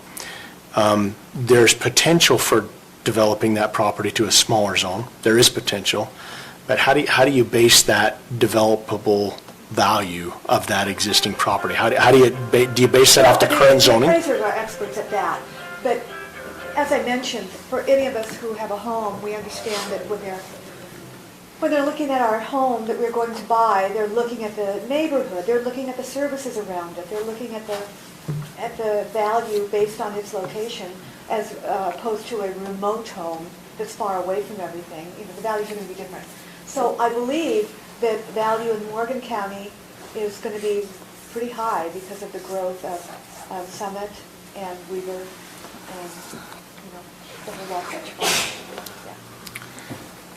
And these are independent appraisers, by the way. They don't work for us. They carry several certifications. I also want to mention one other thing that's really important because of the audience here. It's not cheap. This can run in the $18,000 to $20,000 range for the ag landowner to go through this process. It involves accountants and attorneys, appraisers. Appraisers are in the $7,500 range, right? And when we have costs as well, and then the ag landowner has costs as well, and it takes a little bit of time, but certainly an option. How small a property do you do? As I mentioned, it depends on where that 8 acres is, or that 5 acres or 10 acres is. If it's close to an urban area, if it's close to a highway where you have a scenic component, that could qualify. I have one question for you. The foreign-owned meat production plants, why is that foreign-owned? And is it hard to have processing plants built or something? Or what's the reasoning there? I can answer those questions. Only because I spoke with Senator Sandel about this. 98% of our beef processing is owned by Brazilian companies. And JBS is one of them. They were acquired, I'm not sure when. So, well, our beef is U.S. beef, we hope, we believe. The processing is, the marching orders come from the foreign entity. Our pork, a lot of our pork comes from Smithfield, I believe, and that's a Chinese-owned company now. Smithfield? Am I right on that? I think it is. Smithfield or Hiram? Speak more towards us. Yeah, I'm We so cannot understand what you're saying. JBS is owned by a Brazilian company, JBS Processing. And I asked Senator Sandell about this because we have tires needs in Cache Valley, and they're a year out. So if you have a 2 years. beef cattle that you'd like to have butchered, they can't help you. There isn't, there aren't enough processing facilities independent in Utah. And the regulations are a little bit difficult in Utah too compared to some surrounding states. That's another part of it, the regulations. Senator Sanders said we can't find labor. It's hard finding labor. And I think I think that could possibly be part of a marketing problem. Because, like I said earlier, there's a real interest in grass-fed, high-quality beef, and people are paying for it. My husband and I are starting to pay for it, and we might eat a little bit less beef, but we're going to eat better beef, and we're going to eat Utah beef. And there's kind of an artistic approach, and these guys are doing some interesting things with processing the beef and the meats, and people are interested in good cuts and how it's hung. I don't know a lot about this, but I think if you market it as kind of a job to a young guy the right way and put him in the culinary realm, I think you could find young guys who'd say that might be kind of an interesting field to go into, but they're having a hard time finding the labor for it. So, Jeremy, can you put Deborah's contact information back up? I think it was that last slide. And we're not going to do a full question and answer here with the public. Sure. I'd like them to reach out to you if they're interested and have questions, if that works. Is that okay? Sure. Well, I get away too. I just, as far as the ground that qualifies for the trust, is it only irrigation-able ground or ground that is profitable for planting, harvesting crops, or developmental ground, or does it continue on for mountain ground, range ground? Yes. Range ground, mountain ground, dry, doesn't have to be irrigated. Because that dry and mountain ground is where the wildlife. And that's really valuable. Where do we get funded? Where do we get our money? Foundations, National Fish and Wildlife Foundation, Lee Ray McAllister Fund from the state of Utah, USDA, private donors, wealthy people who care about the land too, and they're out there. And so, a variety of sources. We are a nonprofit, so our funding comes from all those sources, and we're constantly trying to raise funding. We're having a big fundraiser this September too, by the way. If you have a piece of property, you decide to do this, I understand that there's part of it, if you want part of it out of that conservation easement, you can request to leave so many acres out. Yeah, it doesn't, you don't have to put it all in. That's right, you have a lot of freedom here, but that's why this whole thing takes a little while. Here, one last question, can I give you one last question, please? Thank you so much. Thank you. Thank you. If you have questions, if you'll write down Deborah's number there. Deborah, is that the best way to get a hold of you? Yeah, that's my phone number. I've got some flyers I can get out too. Wonderful. Okay, thank you very much. Thank you. Thank you. Okay, we are going to move to action items, which is under Section G. Section F is a public hearing. We have to hold that at 6 p.m., so we're going to move to our action items, and then we'll go back to the public hearing. We will go to action item number 1, Sheriff Stark.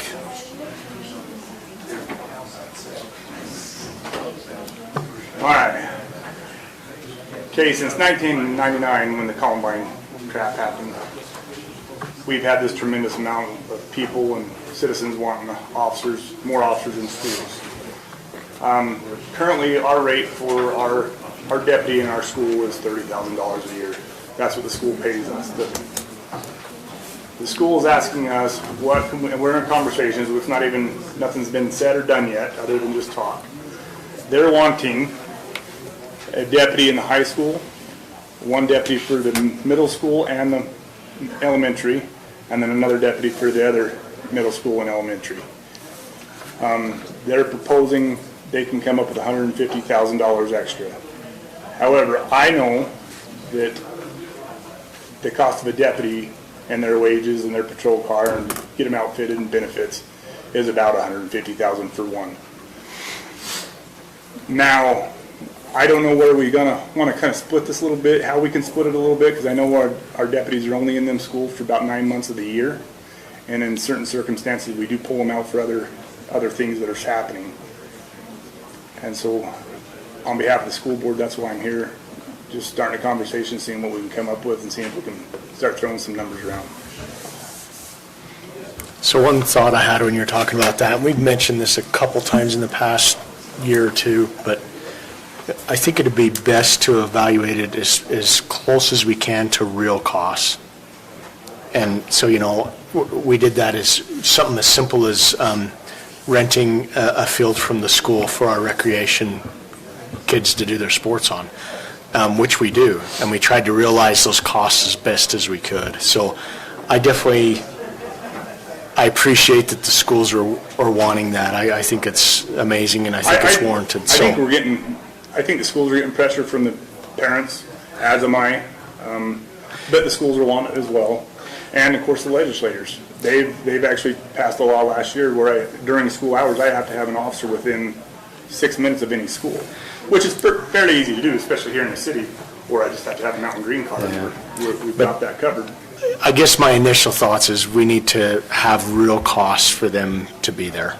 We really need to know that. I think it'd be a little bit hard to have real costs for three full-time for 9 months, and then say, okay, let's keep you guys, all three of you, busy for 3 months until you go back. That would be something maybe we could look at, and maybe we can, I don't know what we can do in that. But I think if that's something they're requesting, I think it's great, but I think it needs to be understood what the costs are, and they're requesting it, so. No, I agree. What have they put in their budget? I mean, I know they have truth and taxation this week. They have it today. I don't know what's going on with that. He just said he felt comfortable being able to offer me $150,000. So total 180. And then, It sounded more like a total of 150. Total of 150. Total of 150. Total of 150. When that's a total for one. Okay. Yeah, right now we're receiving 30,000. I just did some quick math based on your, it costs us approximately $150,000 a year for a deputy. Between salary and benefits, you're into it about $120,000, $130,000, and then by the time we get a vehicle and pay for all that other stuff, you're another $20,000 to $30,000. So, yeah, roughly $150,000 a year.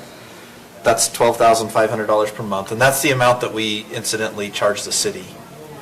Is that amount? Yeah. So I think that's a pretty fair cost to say. If you took that and multiplied that out for 9 months of the year, it's $112,500 in actual cost per officer during the school year. Times 3. Times 3, that's $337,000. So what they've suggested doesn't cover even half of that, and I'm not opposed to it, but I have concerns that on the one hand, the school district has said, hey, pay us a fair value to use our fields. Hey, give us some money for this. We don't charge them to have an ambulance at the games, which we probably should be doing, frankly. We haven't been doing that. And they want us to supply officers for their schools. I'm not opposed to that. I would love to have an officer in every school, absolutely. But the cost is very expensive. It goes and up there. The way I see it, and we'll know pretty quick when we start going through budgets, I think the only way to make that happen would be a tax increase. And I'm not sure that the public would digest that very well. I'd rather see the school district take that under their wing, but that's just me, and that's knee-jerk reaction to their proposal. I think it would be good to have real numbers and for them to understand the real numbers and us to really look at the real numbers as well. So, just because that's kind of the number I came up with, but one of the questions I had in terms of that number is, when an officer is assigned to the school for a given day, is that the full shift of the officer? No, that's a full shift for him to be there. However, we never know when things are going to happen. We may have to call him out and say, hey, you got to come out patrol. I mean, that happens maybe once a week. So okay. So there are times when he's going to leave the school. I mean, he won't be there. But it sounds like the majority of the officer shifts for a given month are spent at the school. Yes. So would it be fair to say that you take the cost of the 3 officers and look at the portion that we get for property taxes and the portion that they get for and split it up that way? Well, to me, it would be more fair to say, we pay them for 3 months of the year, you pay them for 9 months of the year. Oh, yeah. If that's where they're working, that seems to be more fair. Is that can you keep them busy though?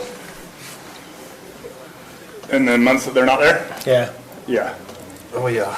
Well, summer's your busy season anyway. It's our busy season anyway. I mean, our numbers are up, but numbers are a little tricky too. I mean, you look at years past, we would have one guy on, and if there's one guy on, he's not being proactive, he's being reactive because he's not going to go find something by himself.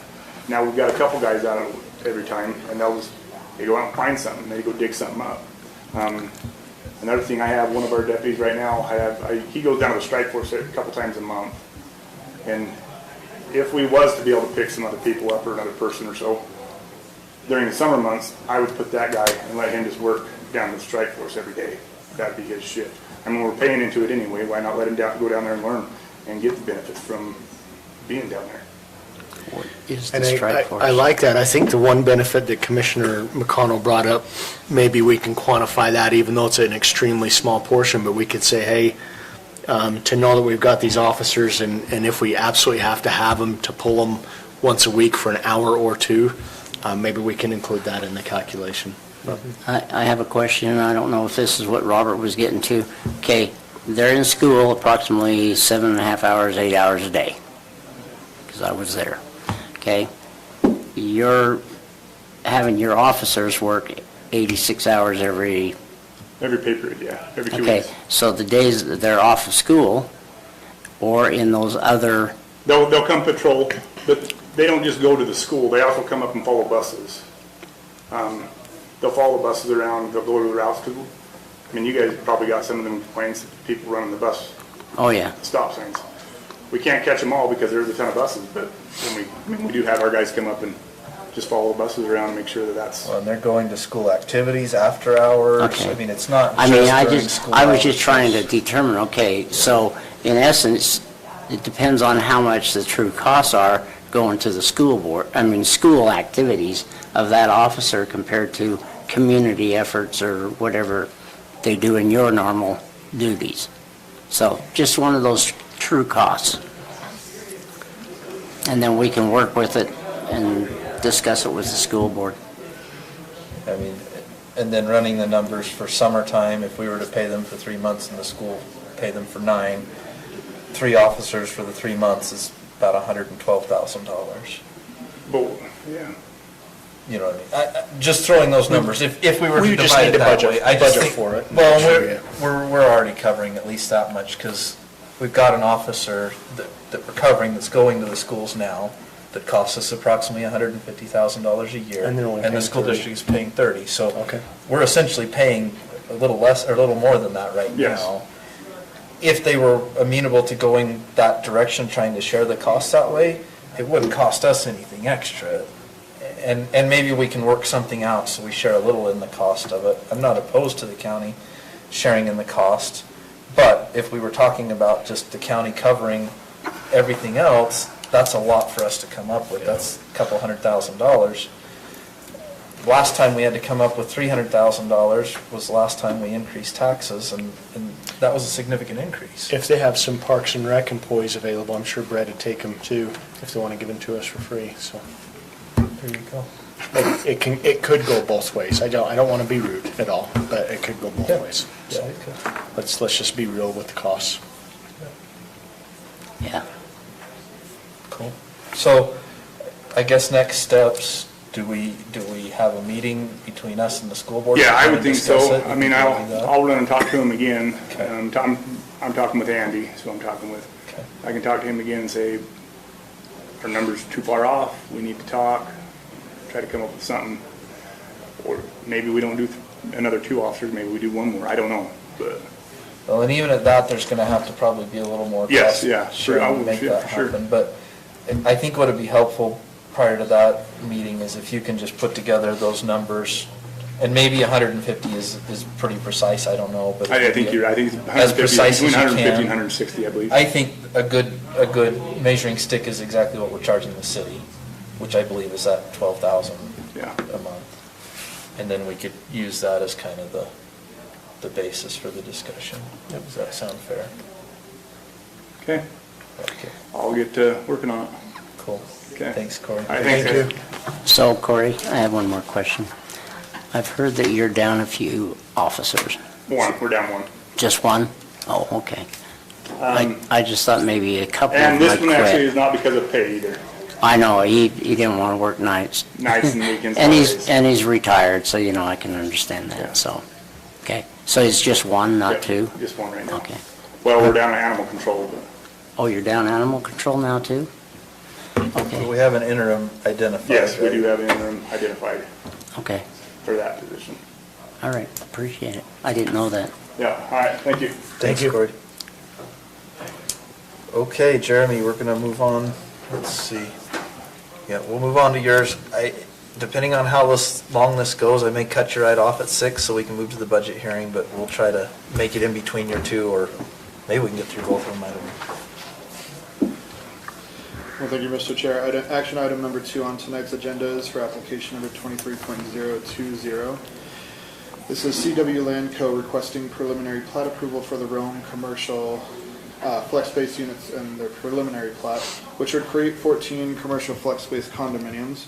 It is identified by the parcel numbers and serial numbers in your staff reports, and is generally located at the northeast of the intersection of West Old Highway Road and Queens Garden Road and Mountain Green.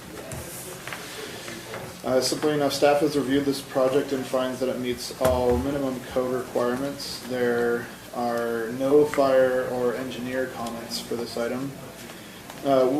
Staff will need more detail, but at least the next submittal, because it will need to comply with all condominium subdivision standards, as well as addressing state standards for condominium plats.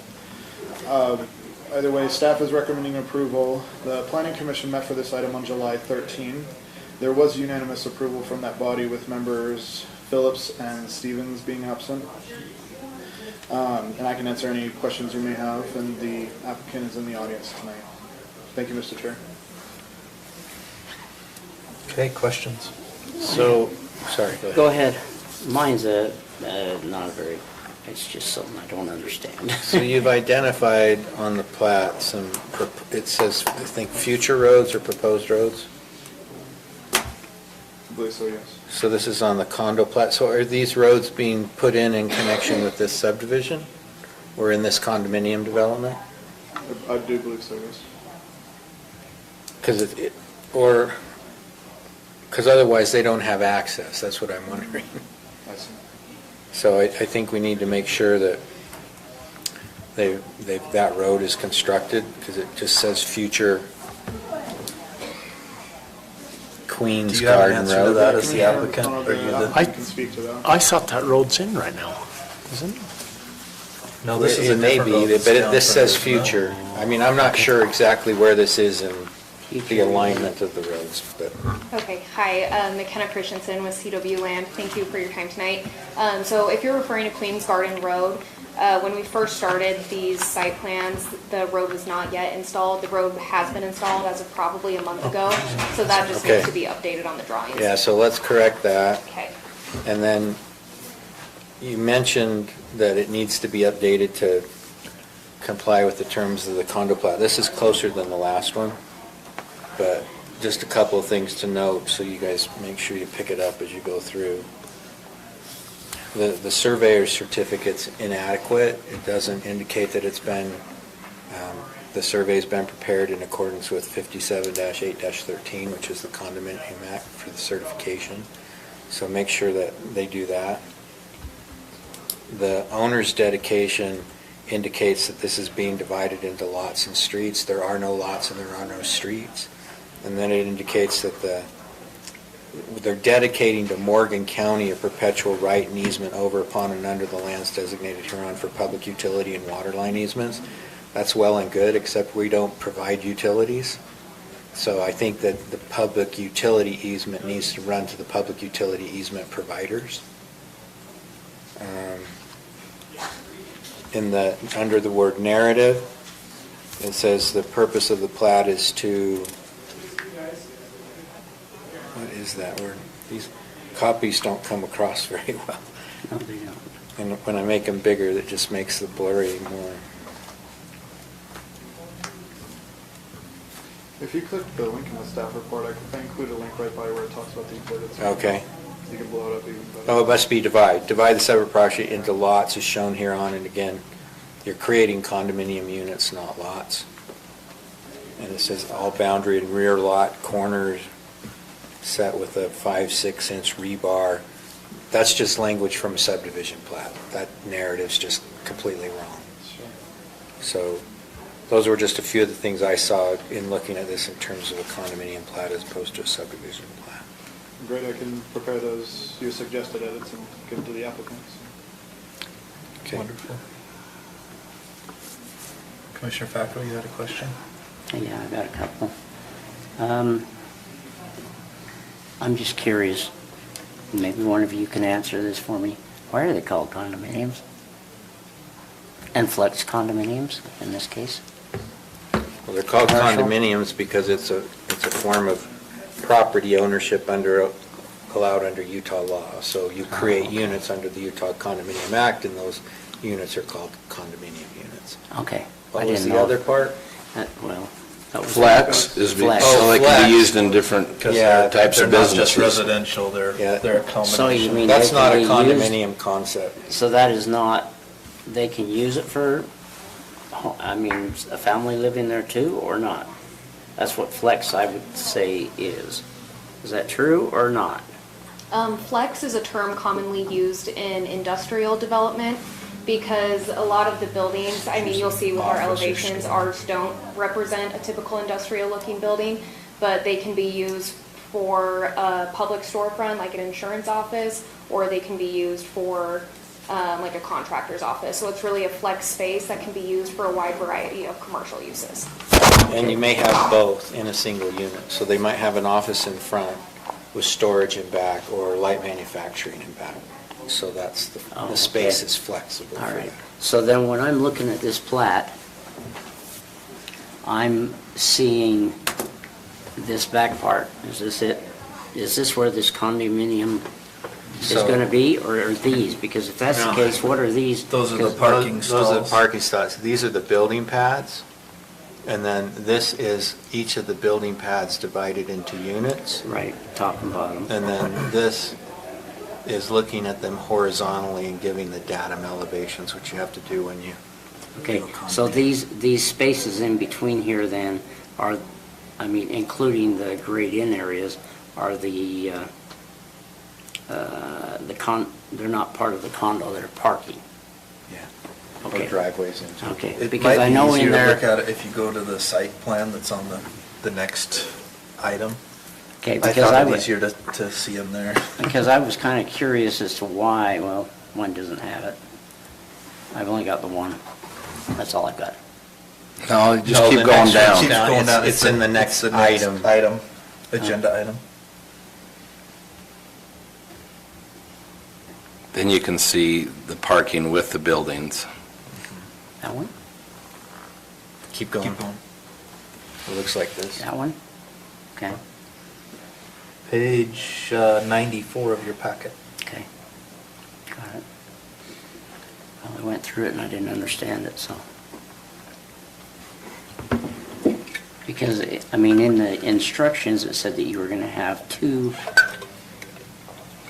parking spaces per unit. Yet on this plat, I'm only seeing 3. if it's the grayed in area. If it's the gray and the white, then you're still only getting 3. Well, you've got a handicap, you've got 3 there. Yeah, I know, but it said in the instructions of what I read through that there was going to be 2 per unit. So is it going to be 2, 4? I mean, you got like unit 6 here, you got 2, unit 7's 2, and then you got some little tiny spaces off to the side. I can put it up on the screen if you want. Yeah, if you want to pull that up on the screen. If you want to give me the Apple thing and I'll, Apple TV. The intention is to have all of the parking units owned by an owners association, the public parking units, and we don't have 2 per unit in the public parking, but each flex unit will come with 2 units. 2 parking. 2 spaces per. So it looks like there's 20 for 14 is what I'm seeing. Is that correct? I emailed the site plan to the council room. Well, that's what I'm not. Does that meet code? You've got, okay, let me get it on the. Jeremy? Does that meet code then? Everything we looked at looked okay for meeting code. Okay. Okay, so right here we've got, on 14, you've got these gray areas right there. You've got the gray, you've got the white one, and you got gray, 3 of them. And then you've got some more white space in there with the green lines. So these white spaces are driveways. So there are garage doors on each unit right where these white spaces go, and then this is normal asphalt parking. So this will be concrete, similar to a driveway. Okay, and so what's the white space on the front of those little, the gray areas? Sidewalk? Is that sidewalk? Are you referring to this small strip? No. This way. Up against the building. Oh, this white strip right here? Mhm. That'll be sidewalk. Okay. So that's concrete, each one's a driveway into the unit, and then you have 3 spaces between each driveway. The units have garages. Overhead doors. All I'm saying is inside the instructions and in your the narrative said there was going to be 2 per condo, 2 parking spaces, and I don't see it. So they each have, we're including their driveway parking stall in there. It's just going to be paved concrete so that they can pull into their garage. But each unit has 2 parking stalls directly in front. And so where are the people going to park when they come to visit this Well, area? We do intend for them to use the stalls out in front of the building. So you're going to only have 2 people come to your place at once? Yeah, these are flex units, so when we sell these, we're not finishing out the interiors of these units. So whoever finishes out these units, depending on what use they decide to program into these, they'll have to comply with parking standards. But what I'm saying is where is the space for the parking? I mean, if I'm going to have a business, I want to own, or whatever I do, own unit number 11, and I'm going to put in a spice place, where I sell spices throughout the world, and, I mean, just say for instance, or if let me use Flapjack Drizzle for one. Flapjack Drizzle, you've got to have more parking spaces than that for somebody to come to a storefront to purchase the product, or if they want to have a, manufacturing, what about their employees? Where are they going to park? I do agree that a lot of these uses would require more parking. These are flex uses, so they could be for more private offices. They could be for small manufacturing offices where they only have 1, 2, 3 employees working there total. Again, we're not finishing out the interiors of the units. We're selling these as condos. So it'll be up to the buyer of these units that they can determine whether we provide them enough parking, so whether they want to purchase from us. And when they go to get their interior build-out permits, as well as their business licensing, that will be regulated then. Okay, so, yeah, go ahead. I was going to ask Matt. I had a client that has one of these.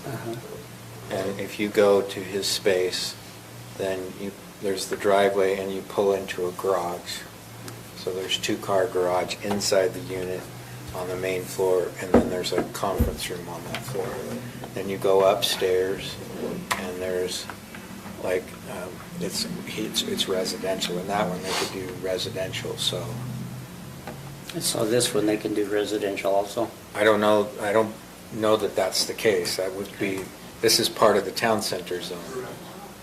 Okay, because I mean, my only... But some flex space that do have live-work concepts in them. Okay, and I know we approved it a couple of weeks ago or a month ago. But we didn't approve it for the town center, and that's why I was, I'm wondering. So Yeah, my question is just how much, I mean, if you have, if you're gonna have a conference room, where are all the people gonna park? Well, it was a small conference room with a table just a little bit bigger than that. He only wanted to accommodate 4 to 6 people. Some of them were already there because they work there. They parked in the garage and or the driveway, and then I parked in one of the outdoor spaces. So it seems like it would be like for an architect or something like that, where he meets with Not gonna a have couple huge and they groups at a come in time. and they, Okay, because I'm just worried about if we're trying to do some economic development, and we want to bring people into this area, I just don't see where you're gonna have parking for those, not the occupancy, but for those that want to come and visit. Yeah, these are not really retail pads like I think you're thinking. These are- Manufacturing, whatever we do. We have 13 more acres just west of this land of commercial land that we are programming to a more true retail Okay. use. These are more flex units. We're trying to appease a very niche people, a niche demographic of people. That's why we only have 14 units. But again, we have 13 more acres where a more traditional retail use is going to be programmed. So this is just a small snippet of our Rome development. This is 1.45 acres. We have 13.2 and then a credit union on about an acre. Okay. Thank you. Okay, any other questions for the applicant? All right. With that, we'll look for a motion on item number 2, Rome Commercial Flex Space Preliminary Plat. I'll move we approve the Rome Commercial Flex Space Unit Site Plan Application 23.027, allowing the proposed commercial development located at 4950 West Old Highway Road in unincorporated Morgan County, based on the findings and with the conditions listed in the staff report dated August 1st, 2023. I'll second. Okay, we have a motion and a second to approve. All those in favor? Aye. Aye. Any opposed? Okay, motion passes. We are at the 6 o'clock hour, so we are going to move to our public hearing, and then we'll come back for the other Rome item. Appreciate your patience on that. So we will move into our public hearing. This is an amendment of the Morgan County 2023 budget. These are amendment requests that have come in from our various department heads. Hopefully you had a chance to look through all of the requests here and understand what they are. Are there any questions for Leslie before we open the public hearing? Nope, I asked him earlier. Okay. All right, with that, look for a motion to adjourn the public meeting and convene a public hearing. So moved. Second. A motion and a second. All those in favor? Aye. Aye. Any opposed? Okay, motion passes. We are now in public hearing regarding the Morgan County 2023 budget. Are there any members of the public who would like to address the commission?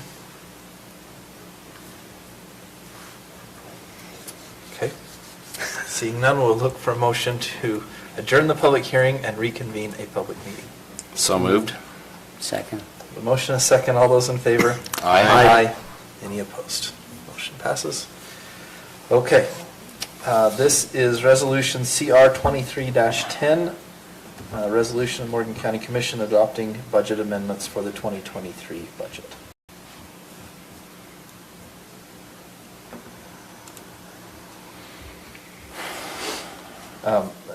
Leslie, the certified tax rates, these are the additional amounts that have come in due to the certified tax rate. Okay. that's really healthy on our general fund, that $310,000. That's significantly more than we had estimated. So hopefully that means good things come budget time this year. Awesome. Okay. I'll make a motion that we approve resolution CR-23-10, a resolution of the Morgan County Commission adopting certain amendments to the Morgan County 2023 budget. Second. A motion and a second. This will be a roll call vote, being that it is a resolution. Commissioner Fackrell. Aye. Commissioner McConnell. Aye. Commissioner Anderson. Aye. And Commissioner Wilson. Aye. And I vote aye. Motion passes. Thank you very much. Thank you, guys. Thank you. Thanks, Leslie. Leslie, can you just give us a little bit of feedback as to how you feel like this process has gone this time? I know you requested the information from the department heads. Do you feel like this is working the way we intended it to work? Is there anything that we can do differently or should do differently? I think this has been working great. I think I'm a little nervous about the end of the year because everyone's got to estimate how much it's going to take to pay all the bills that come in after the first of the year. That's where we ran into a problem last time. So if we can get our department heads to give us good estimates on what they're going to need to finish out till March, April, I think we'll be good. Sounds great. May I make a comment that I made to Leslie earlier on the attorney budget, where we had gone and already, I mean, he had requested the 10,000 decrease, we now increased it back up. And what we were suggesting is instead of just having it in a line item, actually take it from the ARPA funds and put it into his budget, so that way he has it in the budget, so that it's there and he doesn't have to request this or be over budget adjustments. So since we had set aside so much from ARPA monies, then we might as well just do it that way and put it directly into a line item usage within his department. Yeah, I don't have any opposition to that. My only worry with that is I don't intend to use that money before the ARPA funds. I think at the time, we had a bunch of jury trials scheduled, caseload going up. It seemed like, sky was falling, if I say it that way, but a lot of those cases did not go to jury trial. We didn't have to pay extra for the public defender, to come and represent at that time. I haven't had to rely on Dean as much, just because our office is trying to not contract out, so that's my only concern. I don't know if we can put it back after we don't use it. Well, it just goes back into, if it's an ARPA fund that we spend. It would roll into the general fund, though, yeah, if you put it into his. Yeah, and so 'Cause I don't therefore. think we can roll it into the general fund. It has to be limited to. Can't we the use it COVID. first? Can we use ARPA first? Yeah, you Yeah, we can. Well, and I think And that's what the why I'm accountants not did pulling based on it what you were from saying. I think they already did the that, attorney actually. budget that we had for a new attorney if we were paying someone that, Okay. So that's why I'm not pulling it from